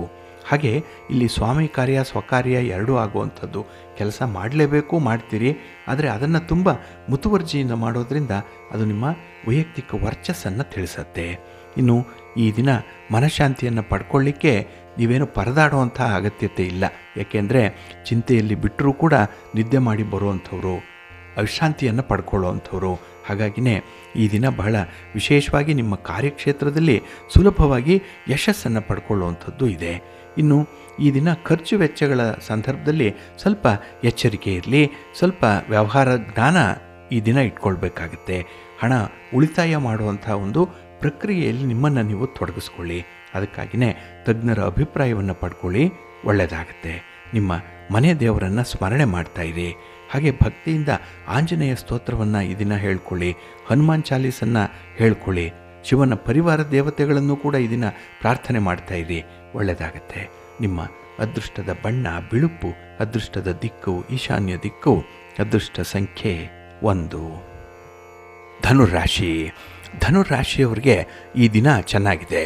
ಅದರಲ್ಲೂ 6ರ ಸ್ಥಾನದಲ್ಲಿ ಚಂದ್ರ ಇದ್ದಾನೆ. ಹಾಗಾಗಿ ನಿಮ್ಮ ಕೆಲಸ ಕಾರ್ಯಗಳಲ್ಲಿ ವಿಶೇಷವಾದಂಥ ಗಮನ ಇದೆ, ಆಸಕ್ತಿ ಇದೆ. ಹಾಗೆ ಈ ದಿನ ನಿಮ್ಮ ಬುದ್ಧಿವಂತಿಕೆ ಆಗಲಿ, ನಿಮ್ಮಲ್ಲಿರುವಂಥ ಒಂದು ಪ್ರತಿಭೆಯಾಗಲಿ 4 ಜನರಿಗೆ ಪ್ರಚಾರ ಮಾಡಲಿಕ್ಕೆ, ಅವರಿಗೆ ತಿಳಿಸ್ಲಿಕ್ಕೆ ಉತ್ತಮ ಅವಕಾಶಗಳು ಸಿಕ್ಕುವಂಥದ್ದು ಇದೆ. ಆದರೆ ಈ 3ನೇಯವರ ಮಾತನ್ನು ಕೇಳಿ ಈ ದಿನ ನಿಮ್ಮ ಗುರಿಯನ್ನು ಬದಲಾವಣೆ ಮಾಡಬೇಡಿ. ನೀವು ಏನು ಅಂದ್ಕೊಂಡಿದ್ದೀರೋ, ಯಾವ ಸಂಕಲ್ಪವನ್ನು ಮಾಡಿಕೊಂಡಿದ್ದೀರೋ ಅದರಲ್ಲೇ ನೀವು ಮುಂದುವರಿರಿ. ತುಂಬ ಒಳ್ಳೆಯ ಫಲಿತಾಂಶ ನಿಮಗೆ ಸಿಕ್ಕತ್ತೆ, ಒಳ್ಳೆಯದಾಗತ್ತೆ. ಇನ್ನು ಸ್ಥಿರಾಸ್ತಿಯ ವಿಚಾರವಾಗಿ ಏನೋ ಒಂದು ಒಪ್ಪಂದವನ್ನು ಮಾಡಿಕೊಳ್ಳುವಂಥದ್ದು, ಮನೆ, ಸೈಟು, ಜಮೀನು ಇತ್ಯಾದಿ ವಿಚಾರದಲ್ಲೂ ಕೂಡ ಈ ದಿನ ಒಳ್ಳೆಯ ನಿರ್ಧಾರವನ್ನು ತೆಗೆದುಕೊಳ್ಳುವಂಥದ್ದು ಕಾಣಿಸ್ತಾ ಇದೆ. ಹಾಗೆ ಈ ದಿನ ನಿಮ್ಮ ಸನ್ನಿವೇಶ ನಿಮಗೆ ಒಪ್ಪಿಗೆ ಆಗದೇ ಇದ್ದರೂ ಕೂಡ ಈ ದಿನ ನೀವು ರಾಜಿ ಮಾಡಿಕೊಳ್ಳುವಂಥದ್ದು, ಹಾಗೆ ಹೊಂದಾಣಿಕೆ ಮಾಡಿಕೊಳ್ಳುವಂಥ ವಿಚಾರ, ಇದನ್ನು ಸ್ವಲ್ಪ ಪ್ರಿಯಾರಿಟಿಯಲ್ಲಿ ಮಾಡಬೇಕಾಗತ್ತೆ. ಇನ್ನು ಈ ದಿನದಲ್ಲಿ ನಿಮ್ಮ ಕಾರ್ಯಕ್ಷೇತ್ರದಲ್ಲಿ ಸುಲಭದಲ್ಲಿ ಯಶಸ್ಸನ್ನು ಪಡ್ಕೊಳ್ಳಿಕ್ಕೆ ಮೇಲಧಿಕಾರಿಗಳ ಸಹಕಾರ ಕೂಡ ನಿಮಗೆ ಸಿಕ್ಕತ್ತೆ. ಖರ್ಚು ಮಾಡುವಂಥ ಸಂದರ್ಭ ಎಚ್ಚರಿಕೆ ಇರಬೇಕಾಗತ್ತೆ. ಹಣವನ್ನು ಆದಷ್ಟು ಉಳಿತಾಯ ಮಾಡುವಂಥ ಒಂದು ಪ್ರವೃತ್ತಿಯಲ್ಲಿ ಇಟ್ಕೊಳ್ಳಿ. ಇನ್ನು ಎಲೆಕ್ಟ್ರಾನಿಕ್ ವಸ್ತುಗಳನ್ನು ಮಾರಾಟ ಮಾಡುವಂಥವ್ರಿಗೆ ಈ ದಿನ ತುಂಬ ಲಾಭ ಇದೆ. ಪ್ರೀತಿ ಪ್ರೇಮದ ವಿಚಾರದಲ್ಲೂ ಕೂಡ ಅದ್ಭುತವಾದಂತಹ ಅನುಭವ ಈ ದಿನ ನಿಮಗೆ ಸಿಕ್ಕತ್ತೆ. ಸ್ವಲ್ಪ ಮನಸ್ತಾಪ ಆಗ್ಬೋದು ನಿಮ್ಮ ಪ್ರೀತಿ ಪಾತ್ರರ ಜೊತೆಯಲ್ಲಿ, ಆದರೂ ನಿಮ್ಮ ಮುಂದಿನ ಒಂದು ಭವಿಷ್ಯದ ದೃಷ್ಟಿಯಲ್ಲಿ ಕೆಲವೊಂದು ಉತ್ತಮ ತೀರ್ಮಾನವನ್ನು ಕೈಗೊಳ್ಳುವಂಥ ಅಗತ್ಯತೆ ಕೂಡ ಇದೆ. ಹಾಗೆ ಅನಾರೋಗ್ಯ ಪರಿಸ್ಥಿತಿಯನ್ನು ಎದುರಿಸಲಿಕ್ಕೆ ಈ ದಿನ ಸಿದ್ಧರಾಗಿರಬೇಕಾಗತ್ತೆ. ಯಾವುದೇ ಒಂದು ವಿಚಾರವನ್ನು ಕೂಡ ಮುಂದಕ್ಕೆ ಹಾಕಬೇಡಿ. ಶೀಘ್ರವಾದಂಥ ನಿರ್ಧಾರ ತೆಗೆದುಕೊಳ್ಳಿ. ಆ ಒಂದು ಸಮಸ್ಯೆಗೆ ಪರಿಹಾರವನ್ನು ಕಂಡುಕೊಳ್ಳಿಕ್ಕೆ ಸಾಧ್ಯ ಆಗುತ್ತೆ. ನಿಮ್ಮ ಮನೆ ದೇವರನ್ನು ಸ್ಮರಣೆ ಮಾಡಿಕೊಳ್ಳಿ. ಹಾಗೆ ವಿಷ್ಣು ಸ್ತೋತ್ರವನ್ನು ಹೇಳ್ಕೊಳ್ಳಿ. ಮಹಾವಿಷ್ಣುವನ್ನು, ಮಹಾಲಕ್ಷ್ಮಿಯನ್ನು ಈ ದಿನ ಪ್ರಾರ್ಥನೆ ಮಾಡ್ತಾ ಇರಿ, ಒಳ್ಳೆಯದಾಗತ್ತೆ. ನಿಮ್ಮ ಅದೃಷ್ಟದ ಬಣ್ಣ ಹಳದಿ, ಅದೃಷ್ಟದ ದಿಕ್ಕು ಪೂರ್ವ ದಿಕ್ಕು, ಅದೃಷ್ಟ ಸಂಖ್ಯೆ 1. ಮಕರ ರಾಶಿ. ಮಕರ ರಾಶಿಯವರಿಗೆ ಈ ದಿನ ಪಂಚಮದಲ್ಲಿ ಚಂದ್ರ ಇದ್ದಾನೆ. ಹಾಗಾಗಿ ಈ ದಿನದ ವಿದ್ಯಮಾನಗಳು ನಿಮಗೆ ಸ್ವಲ್ಪ ಇರುಸು ಮುರುಸನ್ನು ತರಿಸುತ್ತೆ, ಕಿರಿಕಿರಿ ಉಂಟಾಗುತ್ತೆ. ಇನ್ನು ವ್ಯವಹಾರಗಳು ಸ್ವಲ್ಪ ನಿಧಾನ ಆಗೋದ್ರಿಂದ ಮನೆಯಲ್ಲೂ ಕೂಡ ಕೆಲವೊಂದು ಮೂದಲಿಕೆಯ ಮಾತುಗಳನ್ನು ಕೇಳಬೇಕಾಗತ್ತೆ. ಜವಾಬ್ದಾರಿ ಇಲ್ಲದ ವ್ಯಕ್ತಿ ನೀವು ಅಂತ ಹೇಳೇ ಈ ದಿನ ಬ್ರ್ಯಾಂಡ್ ಆಗಿಬಿಡ್ತೀರಿ. ಹಾಗೆ ವಿವಾದದ ಸೂಚನೆಗಳಿರೋದ್ರಿಂದಲೇ ನಿಮ್ಮ ಸಹೋದರರ ಜೊತೆಯಲ್ಲಿ ಉತ್ತಮ ಸಂವಹನವನ್ನು ಇಟ್ಕೊಳ್ಳಿ, ಕಮ್ಯುನಿಕೇಷನ್ ಚೆನ್ನಾಗಿ ಇಟ್ಕೊಳ್ಳಿ. ನಿಮ್ಮ ವಿಚಾರವಾಗಿ ಬೇರೆಯವರು ತಿಳಿಸೋದಕ್ಕಿಂತ ಮೊದಲೇ ನೀವೇ ತಿಳಿಸುವಂಥದ್ದು ಉತ್ತಮ. ಹಾಗಾಗಿ ನಿಮ್ಮ ಮುಂದಿನ ಯೋಜನೆಗಳ ಬಗ್ಗೆ, ಹಣಕಾಸಿನ ವಿಚಾರಗಳ ಬಗ್ಗೆ ಸಂಬಂಧಪಟ್ಟವರ ಜೊತೆಯಲ್ಲಿ ಆಗಾಗ್ಗೆ ಚರ್ಚೆ ಮಾಡ್ತಾಯಿರಿ. ಇನ್ನು ಈ ದಿನ ಹೊಸ ಸಾಲದ ಪ್ರಯತ್ನಗಳು ಕೂಡ ನಡೆಯುವಂಥದ್ದು. ಏಕೆಂದರೆ ನಿಮ್ಮ ಕಮಿಟ್ಮೆಂಟ್ ಈ ದಿನದಲ್ಲಿ ತುಂಬ ಹೆಚ್ಚಾಗಿರುತ್ತೆ. ಅದನ್ನು ಮೀಟ್ ಮಾಡಬೇಕು ಅಂತ ಹೇಳಿದ್ರೆ ಸಾಲ ಸೋಲ ಮಾಡುವಂಥ ಪರಿಸ್ಥಿತಿ ಬರ್ಬೋದು. ಸ್ವಲ್ಪ ಜಾಗೃತಿಯಾಗಿರಿ. ಹಾಗೆ ಈ ದಿನ ಆರೋಗ್ಯದ ವಿಚಾರದಲ್ಲೂ ಕೂಡ ಹೆಚ್ಚು ಗಮನವನ್ನು ಕೊಡಬೇಕಾಗತ್ತೆ. ಉದ್ಯೋಗದಲ್ಲಿರುವಂಥ ಗೊಂದಲದ ಪರಿಸ್ಥಿತಿ ಮಾನಸಿಕ ಒತ್ತಡವನ್ನು ಉಂಟು ಮಾಡುತ್ತೆ. ತುಂಬ ಟೆನ್ಷನ್ನಲ್ಲಿರ್ತೀರಿ, ತುಂಬ ಓಡಾಟ ಕೂಡ ಕೆಲವರಿಗೆ ಇರುವಂಥದ್ದು. ಹಾಗೆ ಈ ದಿನ ನಿಮ್ಮ ಭವಿಷ್ಯದ ಚಿಂತೆಯೇ ನಿಮ್ಮನ್ನೇ ಕಾಡ್ತಾ ಇರುತ್ತೆ. ಹಾಗಾಗಿ ಈ ನಾಳೆಯ ಪ್ರಶ್ನೆ ಏನಿದೆ ಅದು ನಿಮ್ಮ ಮನಸ್ಸನ್ನು ತುಂಬ ಬಾಧಿಸುವಂಥದ್ದು. ನಾಳೆ ಏನು, ಹೇಗೆ, ಯಾಕಾಗಿ ಇರುತ್ತೆ, ಯಾವ ರೀತಿಯಲ್ಲಿ ನಿರ್ವಹಣೆ ಮಾಡಬೇಕು ಇತ್ಯಾದಿ ಪ್ರಶ್ನೆಗಳು ಕೂಡ ಮನಸ್ಸಿನಲ್ಲಿ ಬರುವಂಥದ್ದಿದೆ. ಆದರೆ ನಿಮ್ಮ ಪ್ರಶ್ನೆಗಳಿಗೆ ಉತ್ತರವನ್ನು ಕೊಡುವಂಥವ್ರು ಯಾರೂ ಇಲ್ಲ. ಆ ಉತ್ತರ ನಿಮ್ಮಲ್ಲೇ ಇದೆ, ಆದರೆ ಹುಡುಕ್ಬೇಕಷ್ಟೇ. ಇನ್ನು ಹಿರಿಯರಿಂದ ನಿರೀಕ್ಷಿತ ಉಡುಗೊರೆಯನ್ನು ಪಡ್ಕೊಳ್ಳುವಂಥದ್ದು, ಒಳ್ಳೆಯ ಮಾತುಗಳನ್ನು ಈ ದಿನ ರಿಸೀವ್ ಮಾಡಿಕೊಳ್ಳುವಂಥ ಒಂದು ಒಳ್ಳೆಯ ಯೋಗ ಇದೆ. ಅದನ್ನು ಸದುಪಯೋಗ ಪಡಿಸ್ಕೊಳ್ಳಿ. ನಿಮ್ಮ ಮನೆ ದೇವರನ್ನು ಸ್ಮರಣೆ ಮಾಡ್ತಾಯಿರಿ. ಹಾಗೆ ಭಕ್ತಿಯಿಂದ ಈ ದಿನ ನೀವು ಮಹಾಲಕ್ಷ್ಮಿಯನ್ನು ಆರಾಧನೆ ಮಾಡಿ, ಮಹಾವಿಷ್ಣುವನ್ನು ಪ್ರಾರ್ಥನೆ ಮಾಡಿಕೊಳ್ಳಿ, ದರ್ಶನ ಮಾಡಿ, ಒಳ್ಳೆಯದಾಗುತ್ತೆ. ನಿಮ್ಮ ಅದೃಷ್ಟದ ಬಣ್ಣ ನೇರಳೆ, ಅದೃಷ್ಟದ ದಿಕ್ಕು ಈಶಾನ್ಯ ದಿಕ್ಕು, ಅದೃಷ್ಟ ಸಂಖ್ಯೆ 1. ಕುಂಭರಾಶಿ. ಕುಂಭರಾಶಿಯವರಿಗೆ ಈ ದಿನ ಚತುರ್ಥದಲ್ಲಿ ಚಂದ್ರ ಇರುವಂಥ ದಿನ. ಹಾಗಾಗಿನೇ ಈ ದಿನ ಕುಟುಂಬದ ಹಿರಿಯರೊಂದಿಗೆ ಭಿನ್ನಾಭಿಪ್ರಾಯಗಳಾಗುವಂಥದ್ದು, ಎಲ್ಲೋ ಮಾತಿಗೆ ಮಾತು ಸೇರ್ಪಡೆ ಆಗುತ್ತೆ. ಹಾಗಾಗಿ ಪ್ರತಿವಾದಗಳು ಈ ದಿನ ಕುಟುಂಬದಲ್ಲಿ ನಡೆಯುತ್ತೆ. ನಿಮ್ಮ ಮನೆಯಲ್ಲಿ ಈ ದಿನ ವಾತಾವರಣ ನಿಮ್ಮ ಅನಿಸಿಕೆಯಂತೆ ಇರಲ್ಲ. ಹಾಗಾಗಿ ನೀವು ನಿರೀಕ್ಷೆ ಮಾಡೋದೇ ಒಂದು, ಮನೆಯಲ್ಲಿರುವಂಥ ವಾತಾವರಣವೇ ಮತ್ತೊಂದು. ಹಾಗಾಗಿನೇ ಮನೆಗಿಂತ ಹೊರಗೆ ನೆಮ್ಮದಿಯಾಗಿರ್ಬೋದು ಅನ್ನುವಂಥ ಒಂದು ಆಲೋಚನೆ ಆಗಾಗ್ಗೆ ಮನಸ್ಸಿಗೂ ಬರುವಂಥದ್ದು ಇದೆ. ಒಟ್ಟಾರೆ ನೀವು ಮಾಡಿರುವಂತಹ ಕೆಲಸ ಕಾರ್ಯಗಳಲ್ಲಾಗಲಿ, ನೀವು ಕೈಗೊಂಡಂತಹ ನಿರ್ಧಾರಗಳಲ್ಲಾಗಲಿ ಮತ್ತೊಮ್ಮೆ ಪುನರ್ ಪರಿಶೀಲನೆ ಮಾಡಲಿಕ್ಕೆ ಒಂದು ಅವಕಾಶಗಳನ್ನು ಕೇಳ್ಕೊಳ್ತೀರಿ ಈ ದಿನದಲ್ಲಿ. ಇನ್ನು ಈ ದಿನ ನಿಮ್ಮ ಮಾನಸಿಕವಾಗಿ ಸ್ಥಿರತೆ ಇಲ್ಲದೆ ಇರೋದರಿಂದ ನಿರ್ಧಾರಗಳು ಕೂಡ ಸಮರ್ಪಕವಾಗಿರಲ್ಲ. ತಪ್ಪಾದ ನಿರ್ಧಾರಗಳಾಗುವಂಥದ್ದು, ಆತುರದ ನಿರ್ಧಾರಗಳದು. ಹಾಗೆ ನಿಮ್ಮ ಮಾತಿನಲ್ಲಿ ಈ ದಿನ ಸ್ವಲ್ಪ ನಿಯಂತ್ರಣ ಇಟ್ಕೊಳ್ಬೇಕಾಗತ್ತೆ. ಇನ್ನು ಯಾರಾದರೂ ನಿಮಗೆ ಅಭಿಪ್ರಾಯ ಕೇಳಿದಾಗ ಮಾತ್ರ ನಿಮ್ಮ ಅಭಿಪ್ರಾಯವನ್ನು ಹೇಳಬೇಕೇ ಹೊರತು ಸುಲಭವಾಗಿ ಉಚಿತವಾಗಿ ಈ ಅಭಿಪ್ರಾಯ ಇದೆ, ಸಲಹೆ ಇದೆ ಅಂತ ಹೇಳಿ ಮಾಡುವಂಥದ್ದಲ್ಲ. ಹಾಗಾಗಿ ನಿಮ್ಮ ಮಾತಿನ ಧಾಟಿಯನ್ನು ನೀವು ಉಳಿಸ್ಕೊಳ್ಬೇಕು, ನಿಮ್ಮ ಗೌರವವನ್ನು ಕಾಪಾಡಿಕೊಳ್ಬೇಕು ಅಂತ ಹೇಳಿದ್ರೆ ಈ ದಿನ ಸ್ವಲ್ಪ ಮೌನಕ್ಕೆ ಶರಣಾಗುವಂಥದ್ದು ತುಂಬ ಉತ್ತಮ. ಇನ್ನು ಮನೆಯ ಒಳಗೂ ಕೂಡ ಈ ದಿನ ಸಣ್ಣ ಪುಟ್ಟ ಸಮಸ್ಯೆಗಳು ಇರುತ್ತೆ. ಅದರಲ್ಲೂ ಮನೆಯಲ್ಲಿ ಆಗಬೇಕಾಗಿರುವಂತಹ ಕೆಲಸ ಕಾರ್ಯಗಳ ಬಗ್ಗೆ ಈ ದಿನ ಬಿಸಿ ಬಿಸಿ ಚರ್ಚೆಗಳು ಕೂಡ ಆಗುವಂಥದ್ದು ಇದೆ. ಒಟ್ಟಾರೆ ನಿಮಗೆ ವಾತಾವರಣ ನಿರುತ್ಸಾಹದ ಒಂದು ಪರಮಾವಧಿಯಲ್ಲಿ ಇರುತ್ತೆ. ಹಾಗೆ ನಿಮ್ಮ ಕಾರ್ಯಕ್ಷೇತ್ರದಲ್ಲಿ ಸ್ವಲ್ಪ ಹೆಣಗಾಟವನ್ನು ಕಡಿಮೆ ಮಾಡಬೇಕು ಅಂತ ಹೇಳಿದ್ರೆ ಅಲ್ಲಿ ಯಾರು ತಜ್ಞರಿದ್ದಾರೆ, ಅನುಭವಸ್ಥರಿದ್ದಾರೆ, ಅವರ ಸಲಹೆಯನ್ನು ಪಡ್ಕೊಳ್ಬೇಕಾಗತ್ತೆ. ಇನ್ನು ನಿಮ್ಮ ಆತ್ಮವಿಶ್ವಾಸವನ್ನು ಈ ದಿನ ಹೆಚ್ಚಿಸಿಕೊಳ್ಳುವಂಥ ಕೆಲಸವನ್ನು ಮಾಡ್ತಾಯಿರಿ. ಗೊತ್ತಿರುವಂಥ ಕೆಲಸ ಮಾಡಿ ಅಪರಿಚಿತ ಕ್ಷೇತ್ರಕ್ಕೆ ಕೈ ಹಾಕಬೇಡಿ. ನಿಮ್ಮ ಮನೆ ದೇವರನ್ನು ಸ್ಮರಣೆ ಮಾಡ್ತಾಯಿರಿ. ನವಗ್ರಹ ಸ್ತೋತ್ರವನ್ನು ಹೇಳ್ಕೊಳ್ಳಿ, ನವಗ್ರಹಗಳ ದರ್ಶನ ಮಾಡಿ, ಮಹಾವಿಷ್ಣುವನ್ನು ಪ್ರಾರ್ಥನೆ ಮಾಡ್ಕೊಳ್ಳಿ, ಒಳ್ಳೆಯದಾಗತ್ತೆ. ನಿಮ್ಮ ಅದೃಷ್ಟದ ಬಣ್ಣ ನೇರಳೆ, ಅದೃಷ್ಟದ ದಿಕ್ಕು ಈಶಾನ್ಯ ದಿಕ್ಕು, ಅದೃಷ್ಟ ಸಂಖ್ಯೆ 3. ಮೀನರಾಶಿ. ಮೀನರಾಶಿಯವರಿಗೆ ಈ ದಿನ ತೃತೀಯದಲ್ಲಿ ಚಂದ್ರ ಇರುವಂಥ ದಿನ. ಹಾಗಾಗಿನೇ ಮನಸ್ಸಿಗೆ ತೃಪ್ತಿ ಇದೆ, ತೃಪ್ತಿಕರವಾದಂಥ ದಿನ. ಹಾಗೆ ಯಾವುದೇ ಒಂದು ವಿಚಾರದಲ್ಲೂ ಕೂಡ ಈ ದಿನ ನಿಮ್ಮ ಹಿರಿಯರು ಹೇಳುವಂಥ ಸಲಹೆಯನ್ನು ಅನುಸರಣೆ ಮಾಡ್ತೀರಿ, ಅನುಭವದ ಮಾತುಗಳನ್ನು ಈ ದಿನ ಕೇಳಿಸ್ಕೊಳ್ತೀರಿ. ಇನ್ನು ವಿಶೇಷವಾಗಿ ಕೌಟುಂಬಿಕ ವಲಯದಲ್ಲಿ ನಿಮ್ಮ ಮಾತಿಗೆ ಒಂದು ಮೌಲ್ಯ ಇದೆ. ಮಾತನ್ನು 4 ಜನ ಗ್ರಹಿಸ್ತಾರೆ, ಅದರಂತೆ ಕಾರ್ಯಪ್ರವೃತ್ತರಾಗುವಂಥದ್ದು ಕೂಡ ಇರುತ್ತೆ. ಇನ್ನು ಈ ದಿನ ಯಾವುದೇ ಒಂದು ಯಶಸ್ಸನ್ನು ಪಡ್ಕೊಳ್ಬೇಕು ಅಂತ ಹೇಳಿದ್ರೆ ಅದಕ್ಕೆ ಪೂರ್ವ ಸಿದ್ಧತೆ ಭರಪೂರವಾಗಿ ಇರಬೇಕು. ಹಾಗಾಗಿ ತುಂಬ ಒಂದು ಸಿದ್ಧತೆಯಲ್ಲಾಗಲಿ ಕೆಲಸ ಕಾರ್ಯಗಳನ್ನು ಹೇಗೆ ನಿರ್ವಹಣೆ ಮಾಡಬೇಕು ಅನ್ನುವಂಥ ವಿಚಾರದಲ್ಲಿ ಒಂದು ಒಳ್ಳೆಯ ಯೋಜನೆಯನ್ನು ರೂಪಿಸುವಂಥದ್ದು ಕೂಡ ಇದೆ. ಹಾಗೆ ಅಪೇಕ್ಷಿತ ಸ್ಥಾನಮಾನಗಳು ಈ ದಿನ ನಿಮಗೆ ಸಿಕ್ಕುವಂಥದ್ದು. ಇನ್ನು ಸಮಾಜದಲ್ಲಿ ಹಿರಿಯರಿಂದ ನಿರೀಕ್ಷಿತ ರೀತಿಯಲ್ಲಿ ನಿಮಗೆ ಸಹಕಾರಗಳು ಸಿಕ್ಕುವಂಥದ್ದು ಇದೆ. ಇನ್ನು ಕ್ರೀಡಾಪಟುಗಳಿಗೆ, ಸ್ಪರ್ಧಾಳುಗಳಿಗೆ ತುಂಬ ಅನುಕೂಲತೆಗಳು ಲಭ್ಯವಾಗುತ್ತೆ. ಹಾಗಾಗಿ ನಿಮ್ಮ ಪ್ರತಿಭೆಯನ್ನು ತೋರಿಸಲಿಕ್ಕೆ ಒಳ್ಳೆಯ ಅವಕಾಶಗಳು ಈ ದಿನ ಸಿಕ್ಕುವಂಥದ್ದು. ನಿಮ್ಮ ಮಾತಿನಿಂದ, ನಿಮ್ಮ ಕೆಲಸದಿಂದ ಈ ದಿನ ನಿಮ್ಮ ಆತ್ಮಗೌರವ ಕೂಡ ಹೆಚ್ಚಾಗುವಂಥದ್ದು. ಹಾಗಾಗಿ 4 ಜನರಿಗೆ ಅನುಕೂಲ ಆಗುವಂಥ ಕೆಲಸಗಳನ್ನು ಈ ದಿನ ಆಯ್ಕೆ ಮಾಡ್ಕೊಳ್ತೀರಿ. ಇಲ್ಲಿ ನಿಮ್ಮ ಸ್ವಾರ್ಥ ಇಲ್ಲ. ಸ್ವಾರ್ಥಕ್ಕಿಂತ ಬೇರೆಯವರು ಕೂಡ ಸುಖವಾಗಿರಲಿ, ಸಂತೋಷವಾಗಿರಲಿ ಅನ್ನುವಂಥದ್ದು ನಿಮ್ಮ ಪ್ರಮುಖ ಉದ್ದೇಶ ಆಗಿರುತ್ತೆ. ಹಣಕಾಸಿನ ವಿಚಾರದಲ್ಲಿ ನೀವು ಅನುಭವಿಸಿರುವಂಥ ಕಷ್ಟ ಏನಿದೆ, ನೋವೇನಿದೆ, ಅದು ಮುಂದೆ ಆಗಬಾರ್ದು ಅಂತ ಹೇಳಿ ಸ್ವಲ್ಪ ಎಚ್ಚರಿಕೆಯಿಂದ ಇರ್ತೀರಿ. ಭಗವಂತ ನಿಮಗೆ ಎಲ್ಲವನ್ನ ಕೊಟ್ಟಿದ್ದಾನೆ. ಅದನ್ನು ಈ ದಿನ ಸ್ಮರಣೆ ಮಾಡ್ಕೊಳ್ಳಿ. ಭಗವಂತನಿಗೆ ಕೃತಜ್ಞತೆ ಹೇಳಿ ವಿಷ್ಣು ಸ್ತೋತ್ರವನ್ನು ಹೇಳ್ಕೊಳ್ತಾ ಇರಿ. ಮಹಾಲಕ್ಷ್ಮಿಯ, ಮಹಾವಿಷ್ಣುವಿನ ದರ್ಶನ ಮಾಡಿ ಈ ದಿನ ಒಳ್ಳೆಯದಾಗತ್ತೆ.